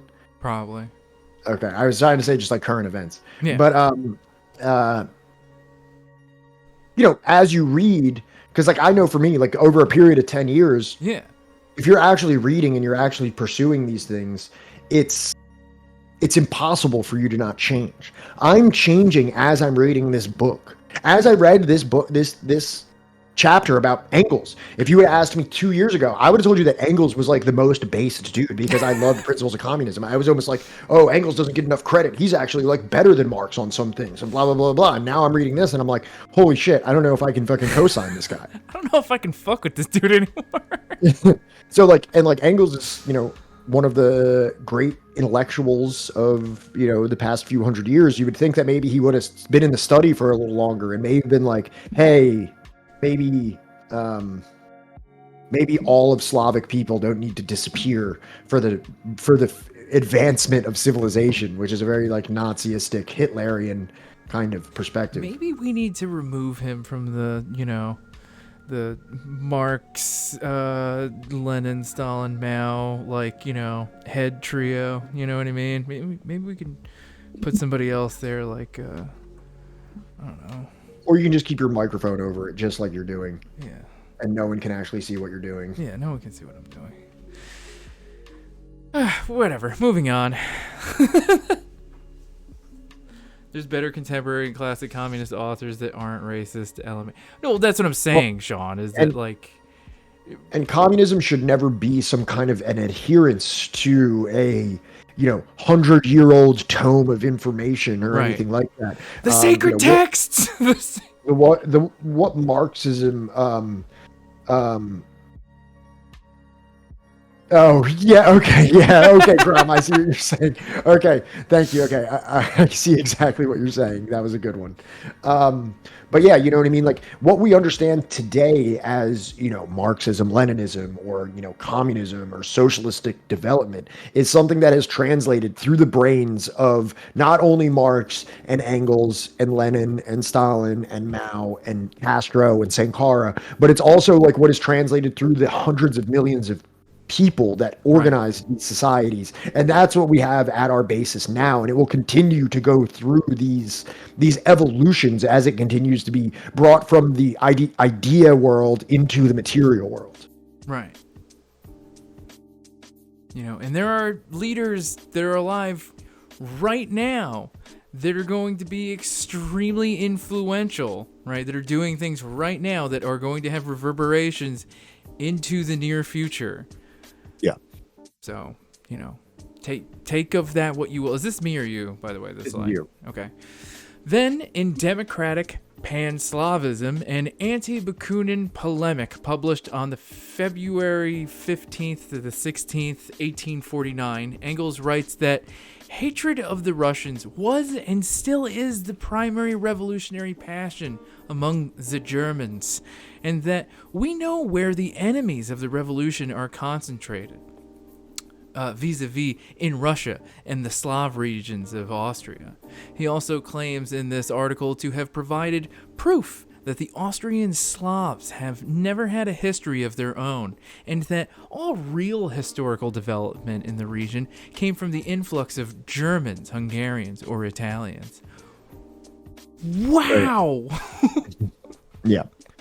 These are, again, just quotes that, like, if you took them out of context and attributed them to some, like, hardcore Anglo supremacist. It's about to get real racist in here. Sorry. Please continue. I wish we could get that as a little drop. Oh, dude, when I get a fucking soundboard thing, you better believe I'm gonna be like a fucking 90s radio jockey up in here. Like... I love it. Sounds like Bulgarians talking about Macedonia. Yeah. So, here's Marx, or no, this is Engels still. I apologize. Engels we're still talking about here. Yes. Pretty much saying that hatred of Russians is the primary revolutionary passion among Germans. You could have pretty much attached that quote to Adolf Hitler, and you'd be like, yeah, that's exactly what Hitler said and thought. We know where the enemies of the revolution are concentrated in Russia and the Slav regions of, well, he probably wouldn't have said Austria. Would have been, no, I mean like Austrian regions of Prussia or whatever the fuck it would be called then. During Hitler's time? Oh no, I thought you meant during like Engels and. Well, that is. He said that this is during his time. He wrote it. So then, yeah, I guess like it would be like the Austrian, right? Okay. He also claims in this article they've provided proof that the Austrian Slavs have never had a history of their own. This is pretty much also what Marx was saying about India. This is a very similar sentiment to this kind of like very insensitive and also uneducated view of like other cultures that aren't like Western European. Yeah, I like to imagine like having a conversation with like Marx just on his own, and ask him like, what's some things I shouldn't bring up to Engels, right, when I interview him? Slavs. Don't bring up Slavs. Don't do it. Don't bring up Russia. Don't bring up any of that. He'll like go off for like 2 hours about that shit. It gets kind of weird. He's a good guy. He's a good guy, I promise. Honestly, he's to the left of me on Jews. Which, I don't know if you know anything about the way things are right now in the world. Like, that's not very common. Yeah. Engels is less anti-Semitic than I am. Mm-hmm. Is this one me? Yes. All right. So it is true that Marx nowhere stooped to the type of ethnocentrism that one finds in these writings by Engels, but it is also true that Marx tended to portray Russia and its people in a one-dimensional, condescending manner in his mid-1950s writings. His views of Russia began to change by 1858, once the country began to experience the tremors of revolutionary opposition. But before continuing with that story, let us examine briefly a few of Marx's writings on the Chechens and on the Jewish question, many of them from the same period. We've been talking about it from like day one, and it was eventually going to come up. So the party ends. Did we skip over the parts where they're sending letters to one another and Engels just kind of like, gives like a one sentence kind of response? Yes, it is good that there are uprisings happening in Russia. No, because that happens later. Like it says, says we will get to that story after this. Yeah. I wasn't sure. I know that we got to be kind of judicious about what makes it in. Especially with this one, because we're doing like 40 pages at a time. Yeah. It's not like Killing Hope where like we're only going over 7 pages and you can really keep most of it in. It's like we have to stick to the hits. Yeah. We have to stick to the hits on this one, or else we'll be here for 100 slides. I know. And And I've been doing that to y'all too much lately. I've been doing like 80 slide things, and I can't believe that you sit here. I can't believe people sit here and listen to me talk about this for so long. I can't believe it. So chat, for any of the things that, we might be missing, right? We always, try to make sure that the book is available to you in the Discord. You know, I think it's like what? Exclamation point social? Oh no, I'm not even typing it on there. Thank you, HTA PhD. I appreciate you. And thank you, Sebs. And thank you, Johnny. I try. I'm doing so poorly right now. There we go. I'm terrible right now too. My brain is just. Nah, you're doing great, dog. Don't worry about it. But Please. yeah, if you go into our Discord, you can actually find a copy of this book, right? And Yeah, why don't you fucking read it? Read along with us. And Why don't y'all fucking read it? And you could be like, hey, yo, Johnny, Pat, you missed wrong. this thing, Yeah. right? What is going on here and why is... Oh, man. Go back. I don't know. look at Do you that see yet. what my mouse is doing here right now? I can't. It's a little red Whoa. dot, and I don't know how to fix it. And No, it's like a laser pointer. whatever. All right, so If this was PowerPoint, I could tell you how to do it. I just went through like several weeks of PowerPoint class. fuck. All right, whatever. We're just gonna have to move forward with this, like this. So this is what you're gonna have. It. I like it. Is that worse than a pointer somehow? All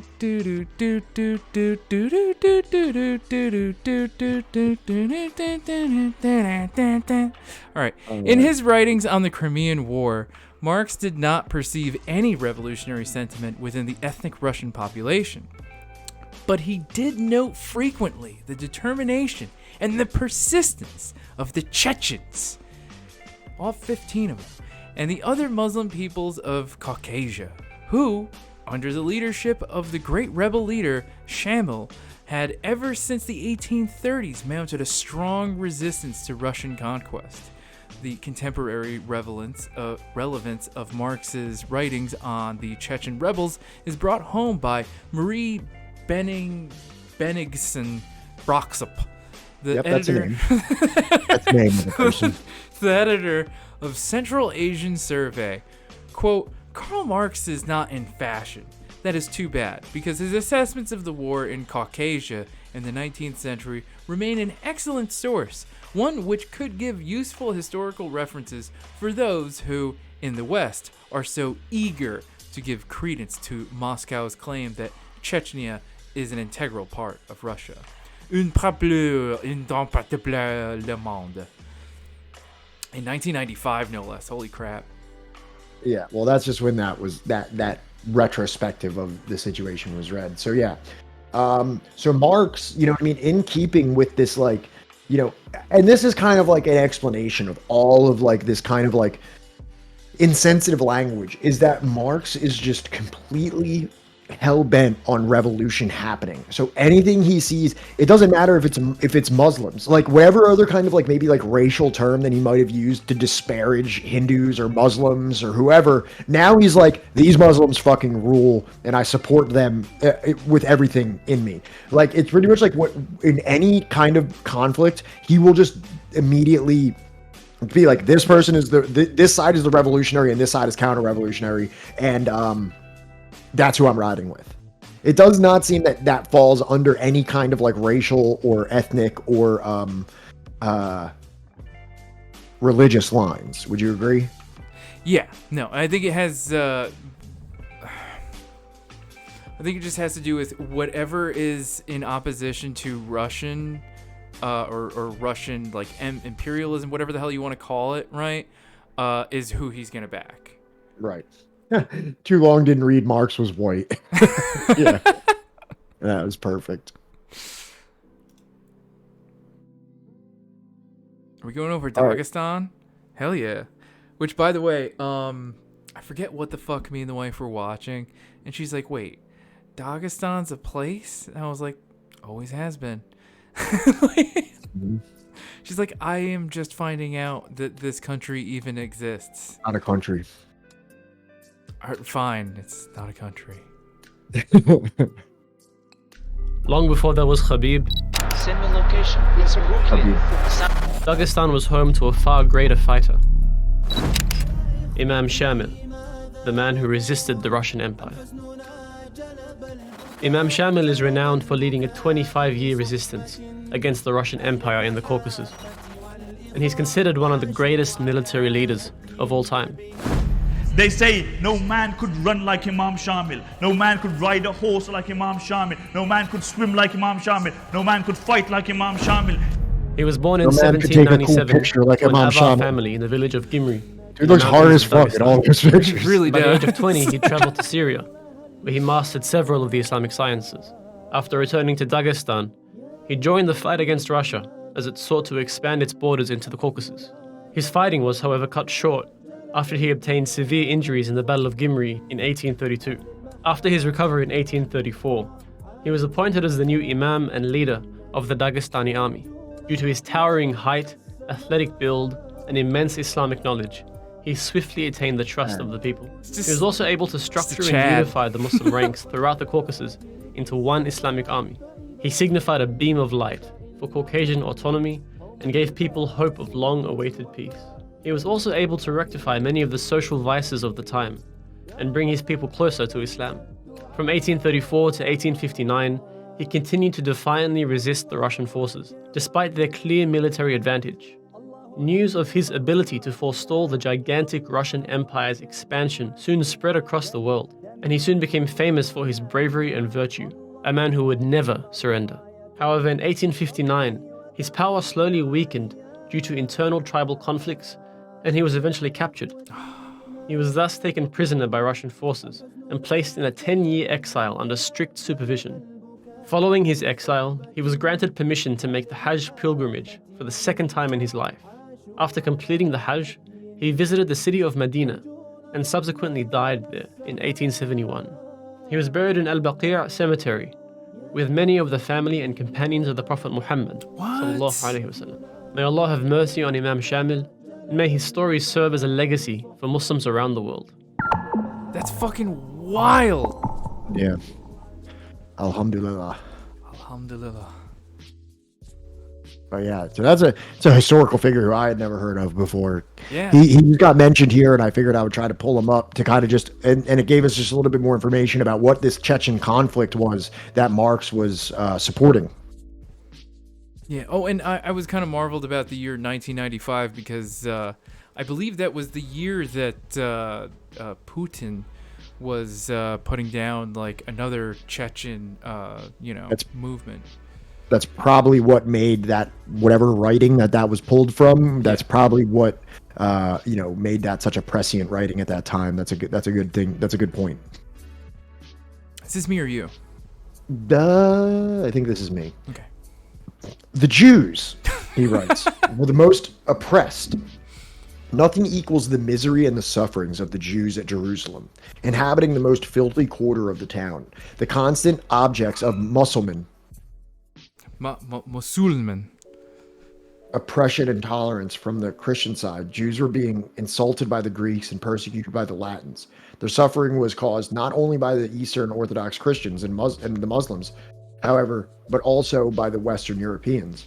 To make these Jews more miserable, England and Prussia appointed in 1840 an Anglican bishop at Jerusalem, whose avowed object is their conversion. He was dreadfully thrashed in 1845 and sneered at alike by Jews, Christians, and Turks. I'll be right back. You can You got it. Well, so it kind of looks like, at every turn that England has been involved with, the region, I guess, that would be Palestine, right? They've kind of just always fucked it up. Kind of just always done it bad. Unfortunately, not all of Marx's discussions of Jews show as much sympathy. A considerable number of anti-Semitic characterizations crop up in his writings. For example, in the important first thesis on idealism and materialism in the Theses on Feuerbach, Marx attacks Feuerbach, not only on philosophical grounds as a crude materialist, but also for having developed a notion of praxis that was, quote, defined only in its dirty Jewish schmutzige Judischen form of appearance. From the Marx and Engels collected works. This text was not intended for publication, and elsewhere in the unpublished material, such as Marx's letters to Engels, even more virulent reference to Jews can be found. Marx also made some extremely problematic comments on Jews in his published work. Such references marred his otherwise penetrating critique of liberal democracy in the 1843 essay on the Jewish question from 1843, and can also be found in some of his later work, especially Erwacht. Oh, come on, Wilco, come on. Writing at that time, that's a good thing. That's a good point. Is this me or you? I think this is me. Okay. The Jews, he writes, were the most oppressed. Made that such a prescient writing. It's just like, I don't know, the way you started off the sentence. Is everything all right, dude? Yeah. All right. I just had to get my food. Oh, do you want to see the clip? What was it? The one that makes me look like Writing at that time, that's a good thing. That's a good point. Is this me or you? I think this is me. Okay. The Jews, he writes, were the most oppressed. What does it make you look like? I don't know. I don't know what it makes me look like, but like it's like so strong. He put the bass in his voice. What? When I said the Jews? Yeah, just starting off the sentence with that. I feel like that emphasis was there. Unfortunately, not all of Marx's discussions of Jews. Oh no, wait, we just did this one. Okay. We're on this one. Strong. All right. Several Marx scholars have argued with some justice that similar references abound in the writings of 19th century secular radical intellectuals, including others of Jewish origin, such as the poet Heinrich Heine, Rubel in Overs. See also Draper. Others have pointed to the limitations of the secular and assimilationist perspective shared by Marx and many other pre-20th century writers, both Jewish and non-Jewish, who, while supporting political and civil rights for Jews, nonetheless continued to make very troubling pejorative comments about Jewish life and culture. Not even Marx's strongest defenders on this issue, however, have suggested that Marx made a significant positive contribution on the issue of Jews and anti-Semitism. He did not, by any stretch of the imagination. I don't even know how you would argue that he did. And like, you know, this kind of gets to, and I don't know if the next slide is going to touch on it or not, but you know, the anti-theist, right, kind of bend that like a lot of people on the left, especially nowadays, have, right, is kind of what's the word I'm looking for? Whack? What is it? Like the whole, like, you know, oh, religion needs to be banned, you know, that kind of stuff. Like that's goofy shit. Like, you know, not only is it like, you know, so far out of like view, right? Because it's like we don't even really have like a strong leftist labor movement in the US or, you know, anywhere where a lot of these people live, you know, but it's like your whole idea that you're just gonna like ban faith, it is inherently like part of like people's culture and things like that. It's just kind of wild and sort of like goofy as hell. Militant atheists have overcorrected back into colonialism. Yeah, pretty much, yeah. It doesn't deal with reality. It doesn't deal with dialectics. You have to pragmatically work with people who are oppressed. Right, and much of whom share strong ties with religion. Okay, but can you argue that the church as an institution should be preserved? I mean, if your only view of religion is like the Catholic Church, then like, you know, you need to examine like, you know, what religion is for a lot of people. I don't think an institution of a church needs to be artificially like eliminated or preserved. I think you can have a completely secularized society, a completely secular state that still allows people to have religious belief if they choose to engage in it. Right. And I think that like a lot of the draw for people to even be a part or associate with faith and religion is oftentimes what's the word, kind of stimulated by poverty, you know. And I think that, addressing a lot of the issues, surrounding poverty, right, will eliminate a lot of the issues surrounding people's draw to, like religion, organized religion, and oftentimes like a sort of extreme view of that religion, or at least like, extreme aspects of that faith. Yeah. Joel Osteen, I would, immediately put into like a labor camp. And religion should be personal. Its effects ends where the space of another's life begins. Yeah, I'm sorry, I don't want to do this, but I can't help it. I have poor impulse control. No, you're fine. Yeah, you're fine. Secularization happened only because of improvement of material conditions. I was on the anti-theist train back in the day. Now I see how silly that was. I was absolutely anti-theist. Same. Dude, remember? Fucking, like, what was like the one story out of like the basic text that had me being like, all right, I'll give it a shot. Fuck, I can't remember the name of it. I know there's On Agnosticism in it was Big Book. Atheist Recover 2. It was a story in the back, and I was like, all right, I'll give it a shot, because like I'm not willing to do anything that like involves, Sky Daddy or anything like that. Whether folk like it or not, in the event of a revolution proper, the church is still going to exist. Difference is going to be that grifters like Osteen can't profit from it. To chase Joel Osteen out of the holy place for making it about money like Jesus did that one time, goddamn, don't enter neckbeard territory. I'm clean shaven.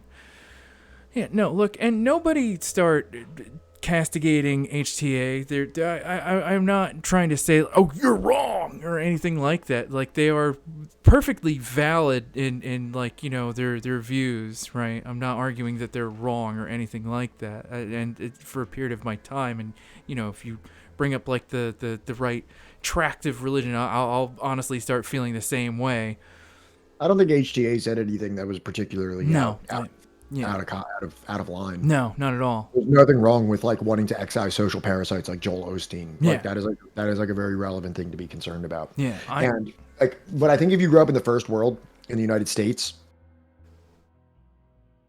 you have this idea of like atheism as like a legitimate like rebellion. And that's how I grew up. Like when I grew up in the 90s and the early 2000s, it was kind of like radical to be an atheist. And then that kind of like radical atheism or like rebellious atheism kind of became like a status quo, where like it seemed like that kind of got co-opted by more of like a libertarian ANCAP atheist kind of like contingent. And then like once I kind of traveled outside of the United States and I actually visited some global South nations and I saw that the way that they interacted with religion, I kind of would have felt like a real piece of shit chauvinist if I started like sticking my fingers in their faces and you believe in stupid superstitions, right?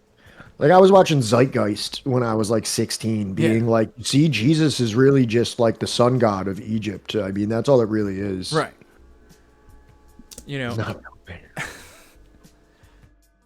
And there's actually a really good paper by the guy that he was a big part of like the Iranian Communist Party. I think it's called like Red Shia, Black Shia, that talks about the compatibility of Islam with, communism.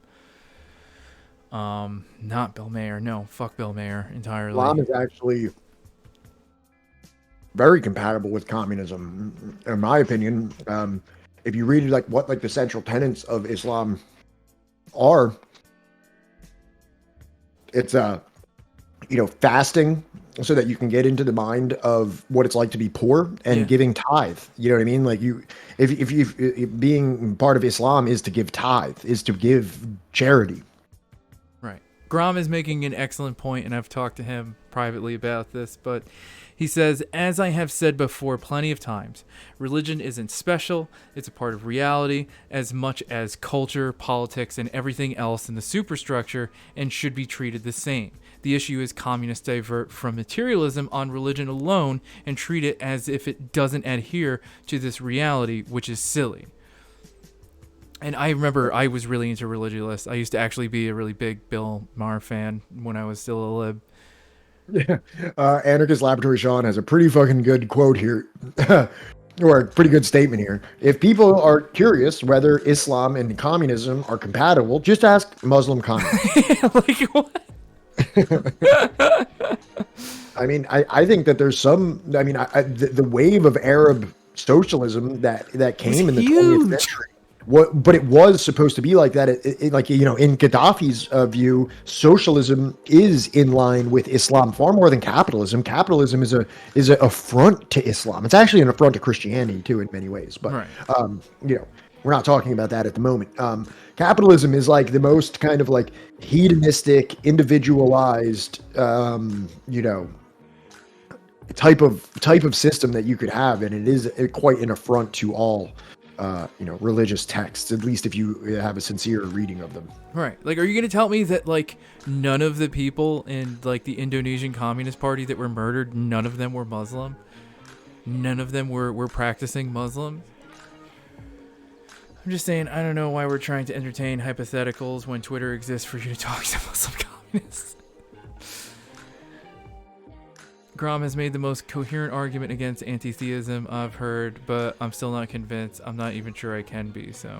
I mean, like, look, that's fine. I think as long as you're not a chauvinist about how you feel, you are entitled to your view of the material world and religion, however you feel comfortable with. I think the problem is when it becomes, like, chauvinistic and, like, prejudiced against cultures. Yeah.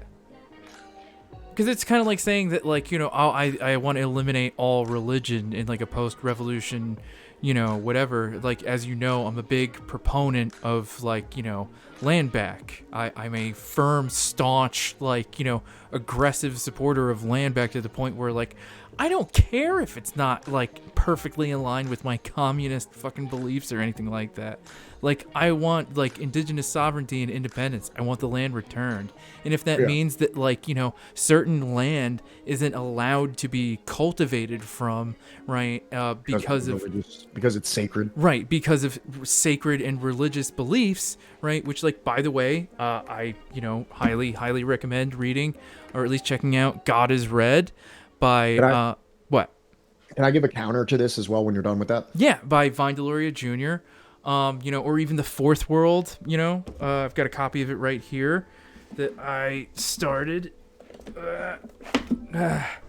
by George Manuel and Michael Polsons, right? And I believe it has a foreword by Glenn Coulthard, right?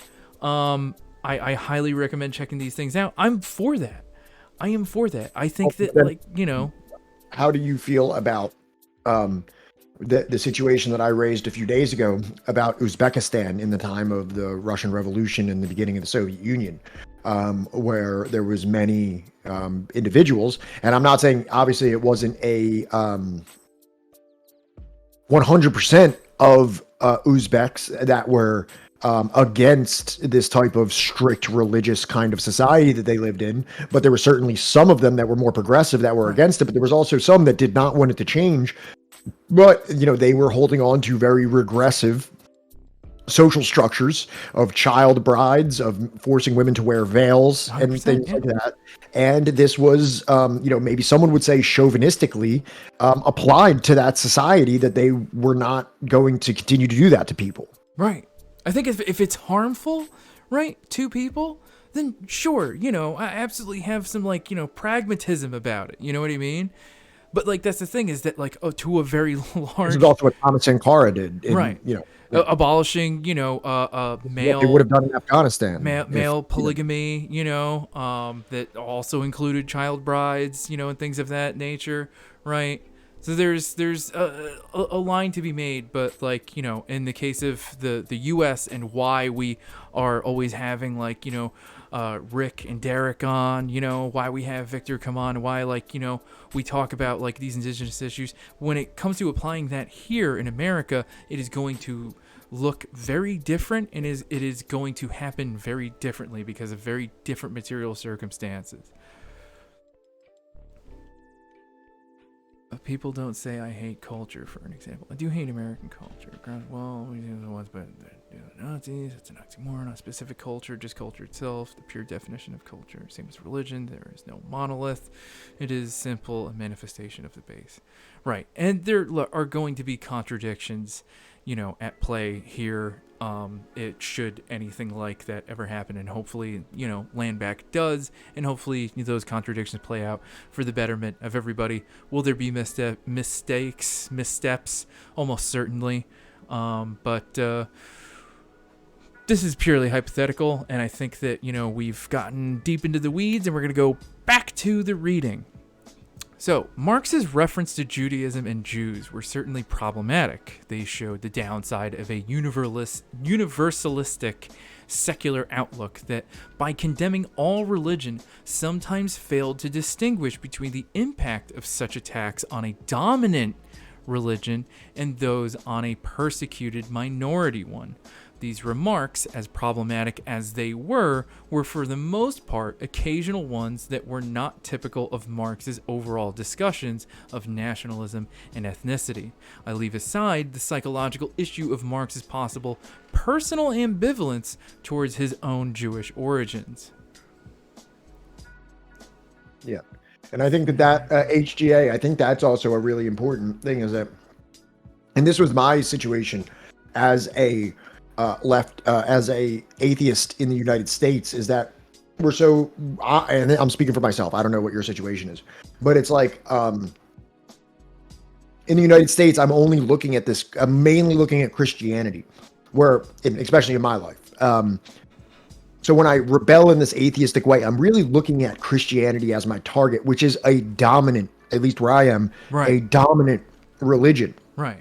But if I cast this wide net of atheism, it may have a different effect on what is like a dominant religion and what is a persecuted one. Right. And that's kind of like the way that I, learned to be more careful, is that because then I started being more interested in like certain civil rights issues. The civil rights are issues that plague our current times as well. The issues with the Muslim, the Muslim community, domestic and abroad, following 9/11. Right. And then so I didn't feel like my same atheistic rhetoric applied to Muslims as it did to Christians. And then you kind of maybe start falling down that line of like Sharia law, Muslim fundamentalists, and then you learn that that's an extremely, well, for one, artificially manufactured popular strain of Muslimism, of Islamism, and you learn that that's not necessarily and not every Islamic person believes in such things. Now, most of the victims of Daesh are other Muslims, right. more than Christians, more than even Jewish people. It's other Muslim people.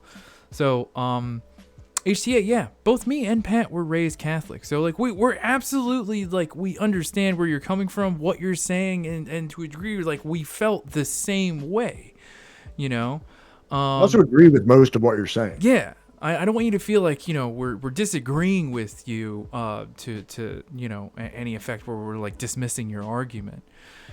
And when you say that right, and we've talked before about how the church reflects capitalism, and we don't know what a church without capitalism looks like. That's a compelling argument. That's why we oftentimes, when it comes to matters of religion, right, we are definitely for a very liberation theology bend of whatever faith that we're discussing, because whether you're talking about any of the Abrahamic traditions, Judaism, Christianity, Judeo-Christianity is not a thing, or Islam, right? Even if you're talking about Buddhism, right? You have people in parts of the world that have you just Google Buddhist Osama bin Laden, and there's this guy Wirathu or whatever who's completely corrupted this system of beliefs to a whole really weird place where it's arguing for the elimination of Muslim people and where he lives. USA is definitely a Christian nation, and there are different types of Christian churches, very segregated. One of the big criticism of Obama, for example, was he was a Muslim, which he wasn't. Look at MLK. Look at Malcolm X. Right? Imagine going to either of those two people and being listen, man, you got a lot of good ideas about civil rights and economics and things like that, but you're silly for, believing in Islam or Christianity the way that you do. I know I wouldn't feel comfortable doing that. So now, continuing, this is called the turning point of 1858 to 1860. Excuse me. The Dalai Lama. Yeah, but fuck that guy. Marx began to change. The Dalai Lama is like the Joel Osteen of Buddhism. Pretty much. Marx began to change his attitude towards Russia in 1958 at a time when the new Tsar, Alexander II, was discussing emancipation of the serfs, and when Russian society was reeling from the tremendous human and financial losses incurred from the Crimean War. In a letter to Engels of April 29th, 1858, Marx writes that the movement for the emancipation of the serfs in Russia strikes me as important insofar as it indicates the beginning of an internal development that might run counter to the country's traditional foreign policy. This is Marx's first substantial reference to the possibility of major class or revolutionary conflicts inside Russia. So, despite how much shit he talked on Russia as being like this endemically counter-revolutionary place, Marx does seem to be not so poisoned by prejudice that when things do start, when the material conditions and the social class relations do begin to start change in Russia, he starts to change his opinion of Russia, which, as many dog shit takes, Eurocentric takes, outright racist takes that Marx has had, it does appear that he is not so like constitutionally prejudiced, that when new evidence crosses his path, he does seem to change, which I think is important.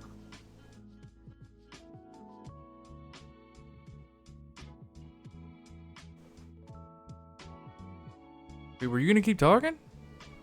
No, I finished my sentence. Oh, all right. I thought you were about to say something else. I was like, yeah. No, that was it. Do you want to add anything? I was just gonna say that, like, no, I wasn't gonna say anything. Okay.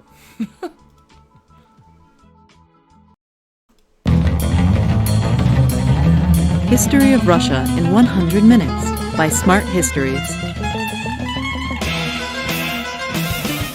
Alexander II.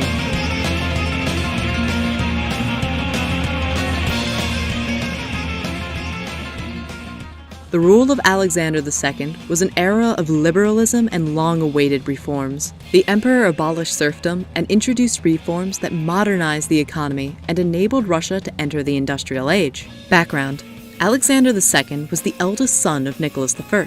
He was well educated and convinced that Russia needed reforms. The first thing that Alexander II did was to sign the Treaty of Paris in 1856, which ended the Crimean War. Emancipation of the serfs. The one thing that Alexander II is most remembered for is that he liberated the serfs.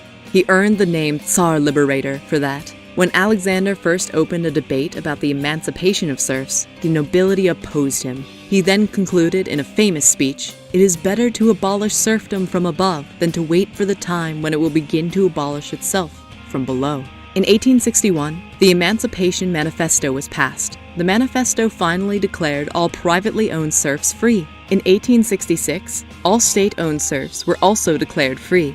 These great reforms affected the lives of about 40 million people in all. Other reforms. Emperor Alexander II also enforced numerous other reforms. He modernized the judicial system, reduced censorship, and started to build railroad networks in Russia. In 1864, zemstvos, local government institutions, were also introduced, but their effect was not as expected. Assassination. When the living conditions of people did not improve as fast as was desired, people became disappointed with Alexander. Members of several radical movements made plans to assassinate the emperor. In 1881, a group of terrorists of the Narodnaya Volya Revolutionary Organization killed Alexander II with a bomb. It was not known then that he had been secretly working on a constitution project with his Minister of the Interior, Count Mikhail Loris Melikov. Today, the site of his assassination, in St. Petersburg, is marked by the Church on the Savior on Spilled Blood that was built in his memory. Thank you for watching. For thousands of helpful resources of Russian history, please visit our website at Smart Histories. Wild. Oh, Pat's not even there. Didn't even notice him go. Come on. All right. 2 months later. Sorry. No, you're good. 2 months later, Marx made his new perspective on Russia public in a Tribune article surveying the European scene of June 24th, 1858. He evokes the possibility of a servile war, an uprising of the serfs in Russia. Quote, "There is another great power besides England, which 10 years ago most powerfully checked the revolutionary current. We mean Russia. This time, combustible matter has accumulated under her own feet, which a strong blast from the west may suddenly set on fire. The symptoms of a servile war are so visible in the interior of Russia that the provincial governors feel themselves unable otherwise to account for the unwanted fermentation than by charging Austria with propagating through secret emissaries socialist and revolutionary doctrines all over the land. Think only of Austria being not only suspected but publicly accused of acting as the emissary of revolution." So there it is. Marx really changing his tone about Russia in just less than 10 years. Right. Much like he did with India. Do you want me to read this one? No, I got it. Okay. Marx analyzed the debates over the abolition of serfdom in Russia in a Tribune article of October 19th, 1858. He noted that the landed aristocracy was hardly enthusiastic about Alexander II's abolition proposals. He recalls that in Prussia, abolition of serfdom came only during the Napoleonic Wars, writing that even then the settlement was such that the question had to be handled again in 1848, and although in changed form, remains a question still to be settled by a revolution to come. He also recalls how, during the reigns of Tsars Nicholas I and Alexander I and Nicholas I, the issue of emancipation was posed not from any motives of humanity, but from mere state reasons. He also notes that by 1848-1849, Nicholas I became so frightened by the European Revolution that he turned his back on his former schemes of emancipation and became an anxious adept of conservatism. So I think this is Marx further just kind of talking about what transformations have happened in Russia that have changed his perspective. That now he does see revolutionary revolutionary stirring, and he believes that Russia can be an ally in this greater European revolution he believes in. Right.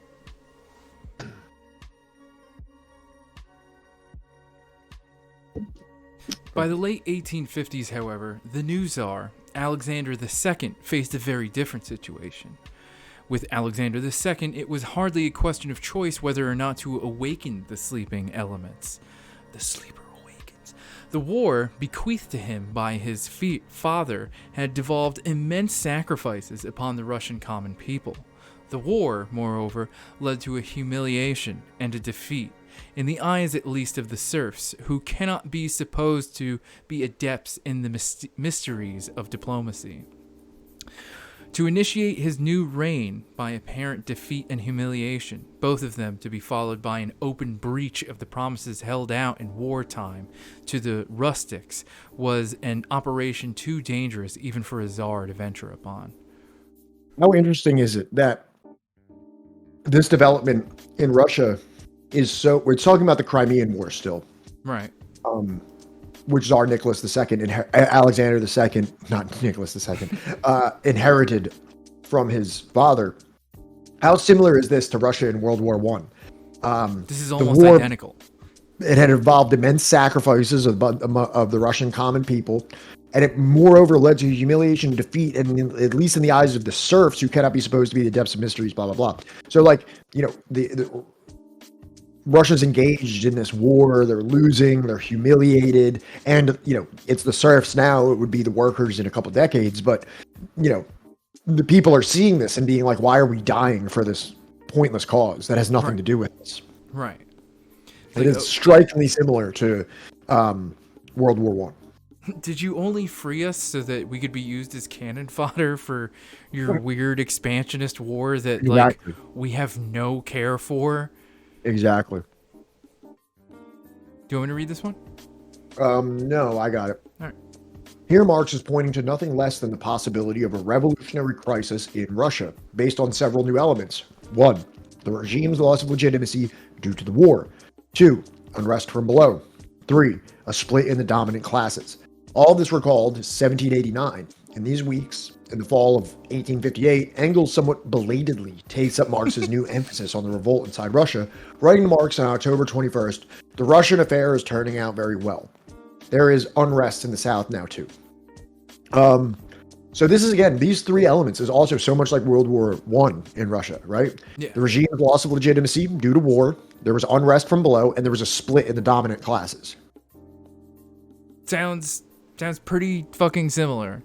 It sounds even more similar because I accidentally put 1958 instead of 1858 in the title. So Look at that. could you imagine if this was happening in the same time that the Cuban Revolution was happening? I'm sure if you play the Kaiserreich mod on Hearts of Iron 4, you could probably get this plot.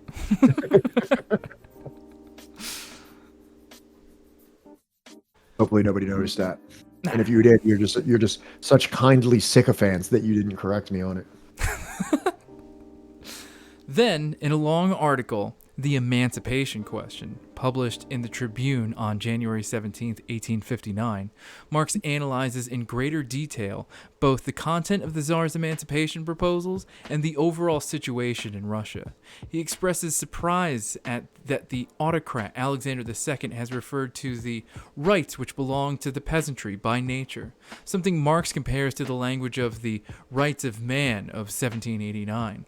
The Tsar's proposals will result in a pungent material loss to the aristocracy, as well as new rights for the serfs, such as the ability to take aristocrats into court.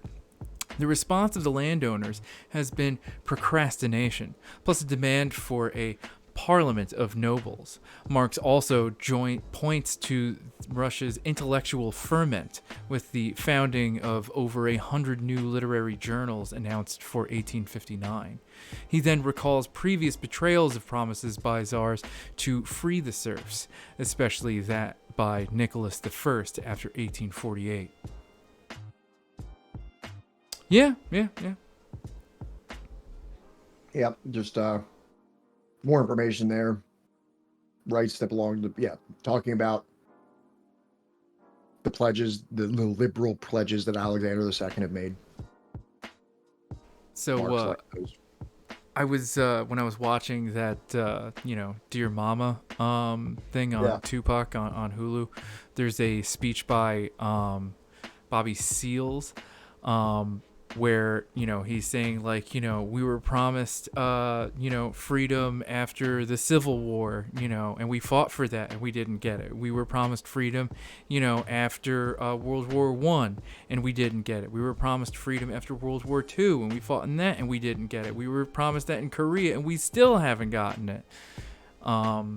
And I'm not sure if Vietnam was still going on, but it's kind of like, they keep making these promises towards like expanded rights, or anything like that. And they seem to be just always just something holding them back. It's autocratic rule, but for some reason they just can't, Johnny, can you bring up that video that I just sent you, please? Of course. I think it's important for everyone to see while we're talking about the good Tupac.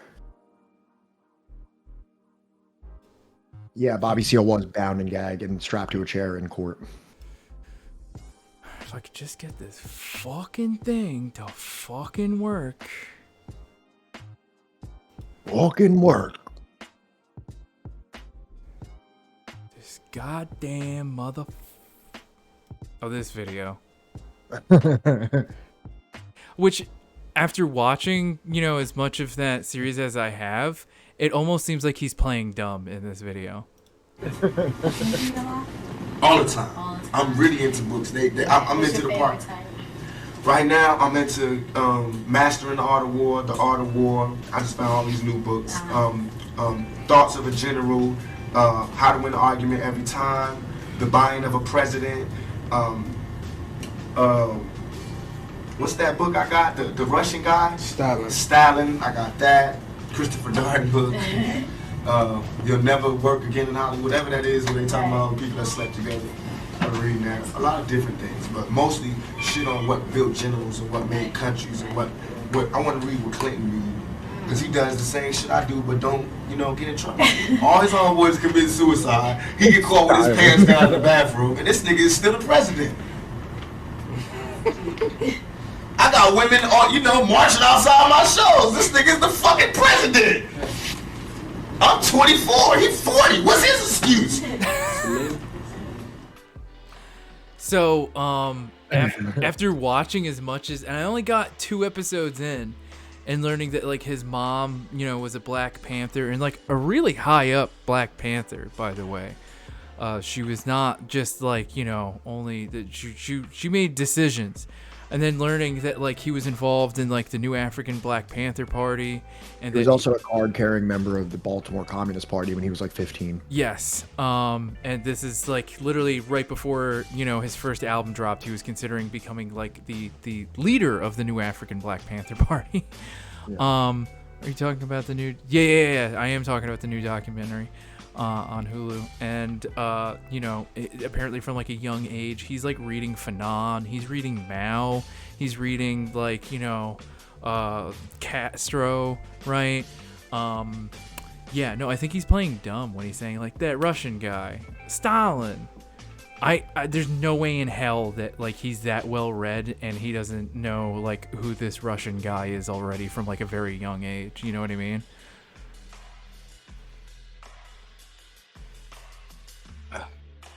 That's always a fun little clip to revisit. I did make that video one time, but I think I deleted it when I was deleting stuff off my computer. Do you remember that? Which thing? Let me check. Let me see if I saved on here, because I'm really sad that I think I deleted it. Well, Sebs, I don't want to spoil too much, but there's a point in the documentary where it's out of his own mouth, in his own words. He's like, I am trying to bring these revolutionary ideals to the people that like don't know how to read, to the people that are living on the street that like, all this political stuff means nothing to them, right? I am trying to make it something that is attractive to them, and I'm trying to package it in a way that they'll understand, right? And that's like literally the purpose behind his music career in his own words. It's incredible.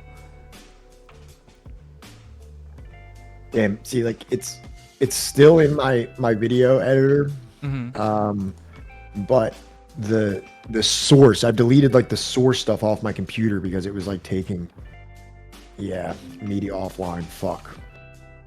I'm sorry, dog. I made a video. No, now I remember I remember the video you were telling me about. I made a video, like I edited this little thing where like it shows that clip and then it goes, and then like it's just start, I won't deny it, I'm a straight rider, and it just shows Stalin like waving at the crowd and everything.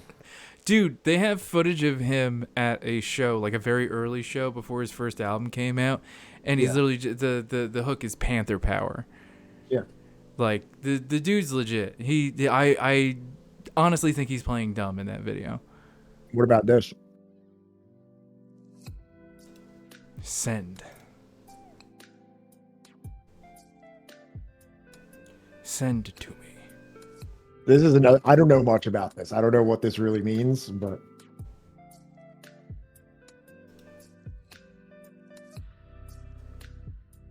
put out your own projects.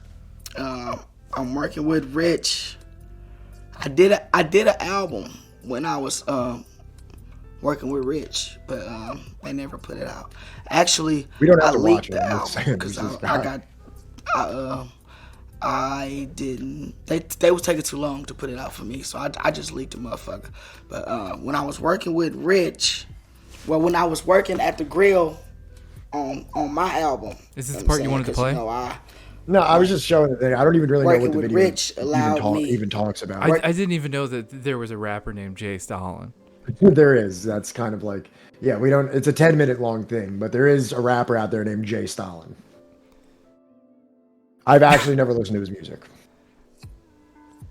What is it? Was Biggie working for the CIA or was it the CIA directly? Yeah, no, dog. I don't think Biggie was working for the CIA. He was just like 20-something years old, I think, when he got killed. Yeah, he died when he was 24. Yeah. Yes, what was he doing for the CIA at the time? Because they were well past the point of needing, anybody to be selling crack in the hood. If you don't listen to Jay Stalin, you're not a true comrade.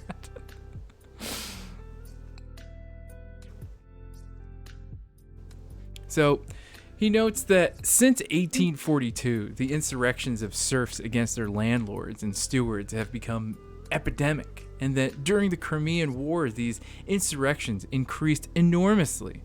This is also Marx's first reference to these Russian peasant revolts in the 1840s and mid-1850s, for he did not mention them in texts such as The Secret Diplomatic History. Instead, he suggested then that Russia was immune to class conflict. More importantly, the above passage contains his first reference to the mir, not as a prop for Russian despotism, but as a possible point of revolutionary resistance. There you go. We're kind of just restating at this point, just his change, his belief in revolution in Russia when he thought it was supremely counter-revolutionary before. Still, the jury's still out on Engels, but hopefully he maybe made the same progressions. Oh, Sam, I 100% believe now that the FBI killed Tupac. No question about it. Do you want me to read this one? No, I got it. Right.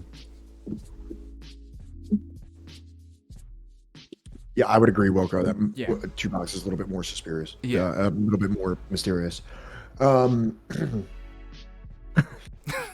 Tsar, Marx writes, is sure to vacillate between pressures from the peasants and the landowners. But with the serfs, expectations worked up to the highest pitch. They're even more likely to rise up.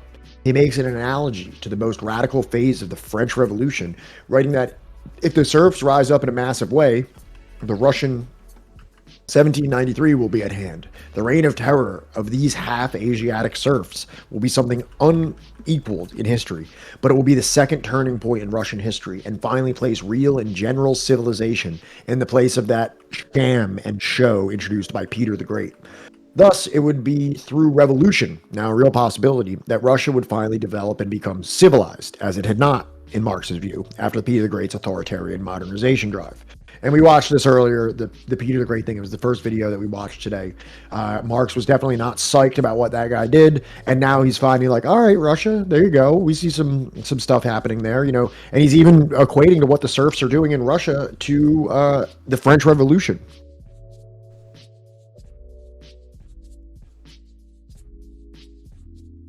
I was just saying to Sebs, they're in South America. It's an easy mistake to make. Yeah, all of our intelligence agencies.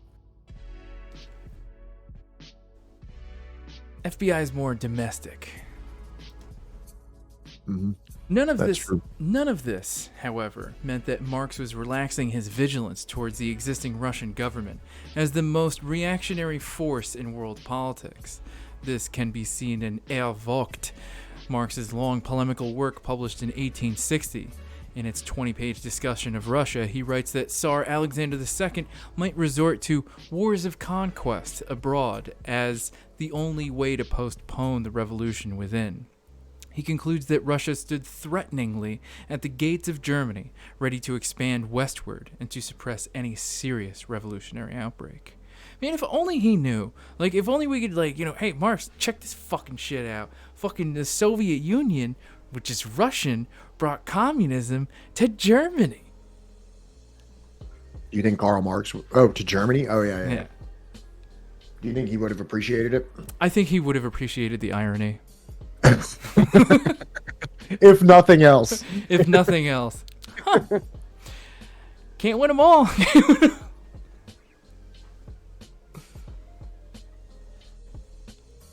CDC, most dangerous U.S. agency. All right, let's what else we got here? Okay, so now this is the last section we're going to go over today. Poland as the external thermometer. Long before he began to discern the faint outline of a social upheaval inside Russia, Marx was repeatedly signaling out a specific internal contradiction within Russian, Prussian, and Austrian empires. The struggle of the Polish people to restore their national independence, culminated by those three states in the infamous partition of 1795. His support for the Polish cause was one of the great political passions of his life. Support for Poland, like opposition to Russia, was for Marx and much of his generation a litmus test, demarcating the democratic and revolutionary cause from its conservative opponents.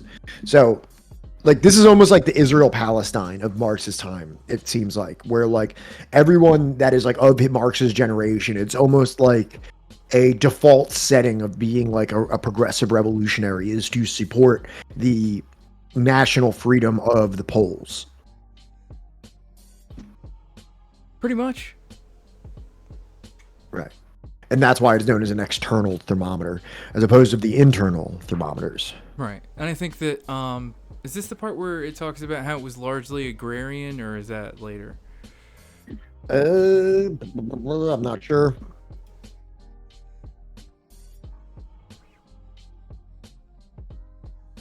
Clemenate? Yeah, you never heard of Clemenate? I'm sorry, climinate? I don't know if it's climinate or climinate. Climinate. Clitimate.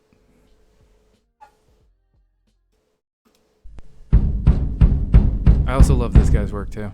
The Polish-Lithuanian Commonwealth was a powerful nation in the 16th and early 17th century, and it was able to defend itself against their powerful neighbours. However, by the middle of the 17th century, a string of disastrous wars left their economy in tatters and their political system in turmoil. The recovery process was made worse because of a parliamentary device, liberum veto, which required unanimity amongst the nobility for any laws to pass. This meant that any one person could veto a reform or plan, and foreign powers often used bribes to make sure the nation remained weak and indecisive. The nobility in the Commonwealth also, uniquely in the region, elected their king. This resulted in foreign powers backing claimants and having them under their influence. In 1732, Prussia, Austria and Russia signed the Treaty of the Black Eagles to... Wait. If you can elect a king, right, what's the point in even having a king? Is that what happened? He just said you can elect the king in this Polish form of government. Well, that's probably just like a stand-in. They didn't have the term president at the time or prime minister or something. They probably just like, we're going to elect a king. That's probably like, I mean, probably just a matter of semantics at that point.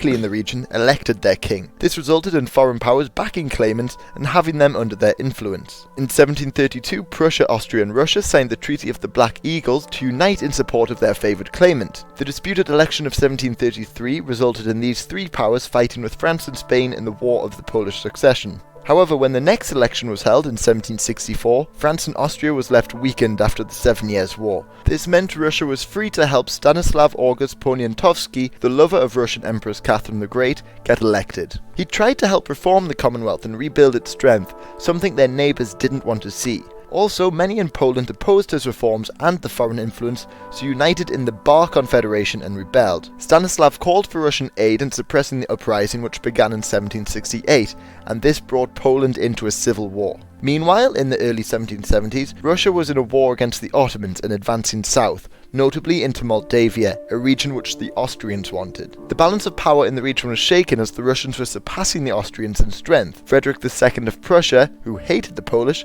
engineered the partitions to restore the balance of power and repair relations with Austria and Russia. In 1772, Russia and Austria agreed with Frederick's plans to partition. Russia withdrew from Moldavia, and together all three nations moved troops into the predetermined regions. And with the Commonwealth embroiled in a civil war, there was very little resistance. Austria, probably the weakest of the states, received the economically prosperous regions in the south around Lviv. Russia took the poorer regions in the north, and the Prussians united their own kingdom. In the aftermath of the first partition, Poland tried to stabilize their nation while Russia and Austria were busy fighting elsewhere, and the Polish even formed an alliance with Prussia in 1790. In 1791, they introduced Europe's first national constitution. However, this angered the Russians, who felt the Polish were once again trying to challenge Russian influence in their nation. So, in 1792, the Russians helped unite a group of conservative Polish magnates, known as the Targowice Confederation, and they rebelled. The Confederation then invited the Russians to help them fight the reforms in May 1792. The following war ended with a Russian victory after just a couple months of fighting. Polish king surrendered with little resistance, hoping it would bring about a reasonable diplomatic solution, Maverick, thank you but it so wasn't much to for your be. Prussia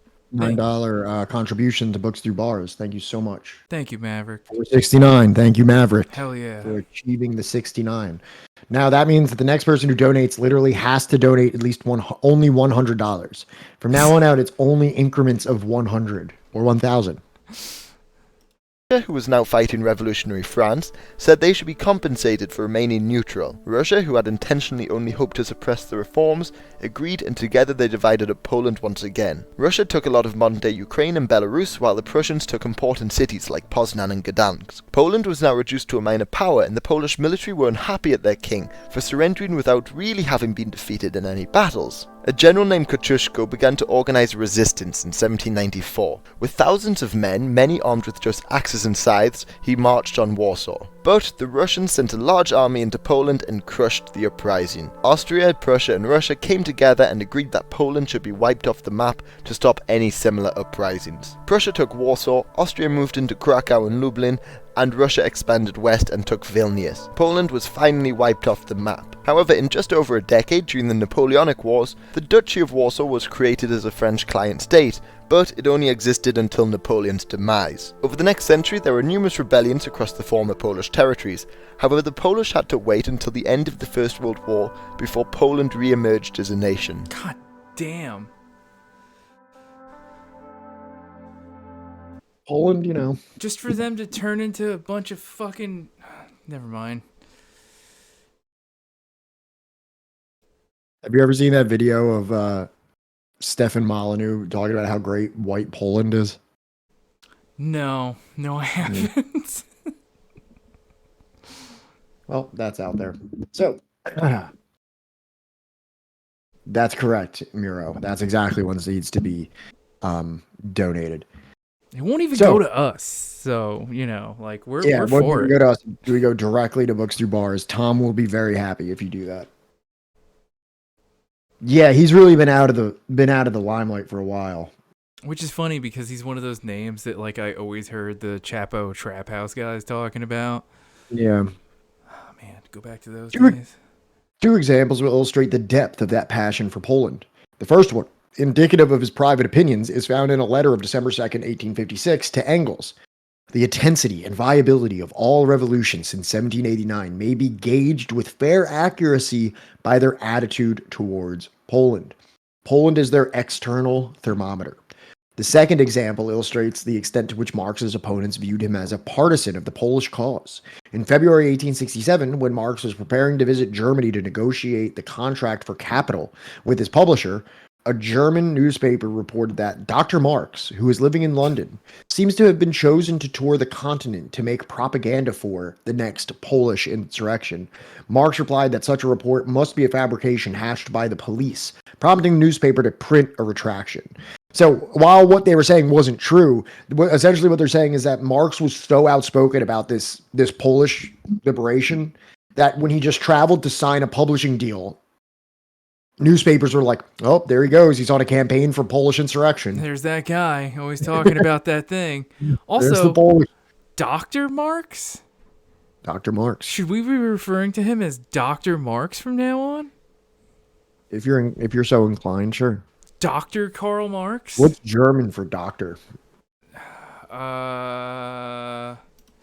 German for doctor. I can't pronounce that. Arzt Karl Marx. That's his name. And how we will refer to him as from this point forward. Arzt Karl Marx. PhDs don't count. They're bullshit. Ignore them. Not a real doctor. I didn't go to 8 years of evil medical school to be called sir. If Marx's views about Poland as an external thermometer of revolution quoted above seem surprising to today's readers, which it does, this is most often due to the general tendency to assume that Marx was only interested in working class movements, which did not yet exist in agrarian Poland. Okay. What? Yeah, this is what you were talking about. This is what you were talking about. Yeah. Another source of confusion concerning Marx's views stems from how post-Marx Marxists... Marx. Such a funny way of putting that. Post-Marx Marxists... You mean every Marx that came after Karl Marx? You mean that when Marxist even existed? Like, the post-Marx Marxists? That's like being like the post-Christ Christians. Post-Marx Marxian Marxists often held different views on Poland. Rosa Luxemburg developed an outright opposition to Polish independence and an explicit critique of Marx's views. A few years earlier, Karl Kautsky, already on his way towards being burned multiple times by Lenin, being recognized as the world's leading Marxist theoretician, had also distanced himself from Marx, albeit not as radically.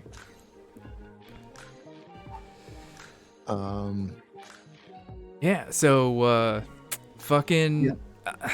I'm interested to read about what Rosa Luxemburg's take is on all that.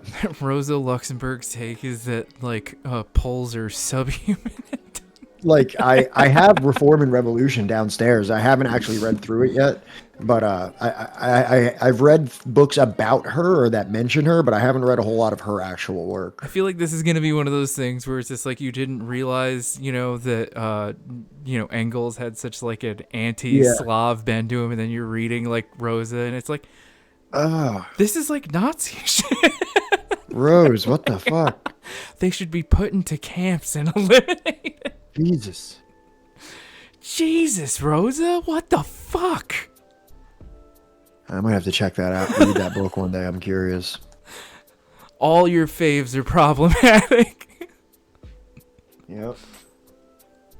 Is this me? Yeah. In a letter to his colleague Victor Adler on November 12th, 1896, Kautsky writes, "On the Polish question, I am of the opinion that the old position of Marx has become untenable. At least at a theoretical level, Lenin attempted to reverse this, moving back toward Marx's old positions, but under Stalin, who partitioned Poland again during his 1939 pact with Hitler, anything associated with Polish nationalism came to be labeled as counter-revolutionary deviation, while many of Marx's writings on Russia and Poland were expunged from official editions." I don't know. I feel like Stalin was also just trying to prolong, the war was coming, right, when that was signed. You know what I mean? And it's just like, whatever we have to do to prevent war from happening sooner, we will do. I've read that through that Wikipedia page of that situation, and there's a lot of very troubling things in it. Absolutely. And I've asked people for really solid refutations of it, and no one's really been able to provide me with one. I'm interested in at any point, but like, have you ever seen like the pictures of? I don't mean to derail this. No, I know. But like, there's like Nazi and Red Army troops like standing together at parades and shit like that. In Poland. There's also the Grover Fur one. What was it? I was just asking for like documents. Yeah, no, he includes documents on it. Yeah. But I mean, like, that's worth checking out. But no, I have not seen those photos.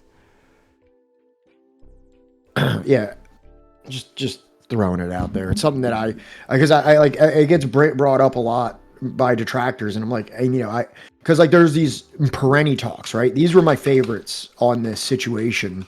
It's perenni World War II.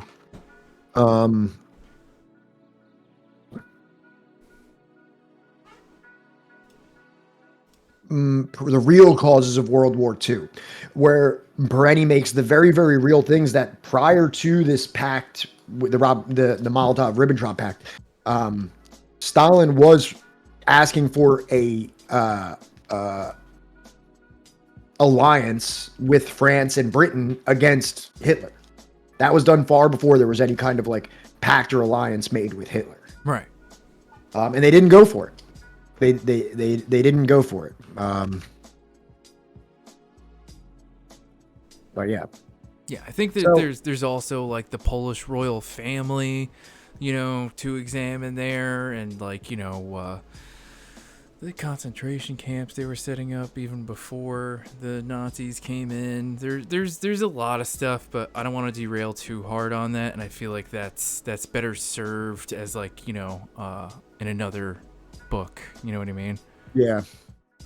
I would like to read a book that makes like a good account of it, not skewed on either way, to really get the facts of that situation. I know. Because it's something that I've always been curious, as someone who is a considers themselves of that political persuasion, that when I hear that criticism, and one of the things that that you could potentially exalt Stalin for would be his military defeat of the Nazis and Hitler, which definitely kind of takes the winds out of its sails if you're like, oh well, there was also this other stuff that kind of feels not so great. Right. Save it for Fun Friday. Yeah, that might be a good idea. I think I'm not dragging this out. All right, so Marx made his first substantial statement on Poland in a November 1847 speech on the anniversary of the 1830 Polish uprising. He did so at a London... What? Sorry, Ninja Can, I believe the first concentration camps were from the Boer War in South Africa, which were known as concentration camps, were first, created in... Or the first time that the term concentration camp was used was during the Boer Wars of South Africa. Right. To my knowledge. Sorry to cut you off. No, I just had to answer that. And I believe the term ghetto, which was implemented, during the Holocaust, actually came from Spain. He did so at a London meeting sponsored by the Fraternal Democrats, an international organization set up by left-wing Chartists. The meeting also featured speeches by Chartist leaders Julian Harney and Ernest Jones, as well as other British, German, Belgian, and Polish labor activists and revolutionaries, including Engels.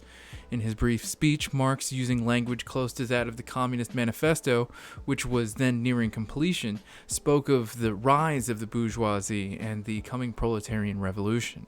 Since Poland was now part of the world capitalist system, its struggle must be viewed in that context.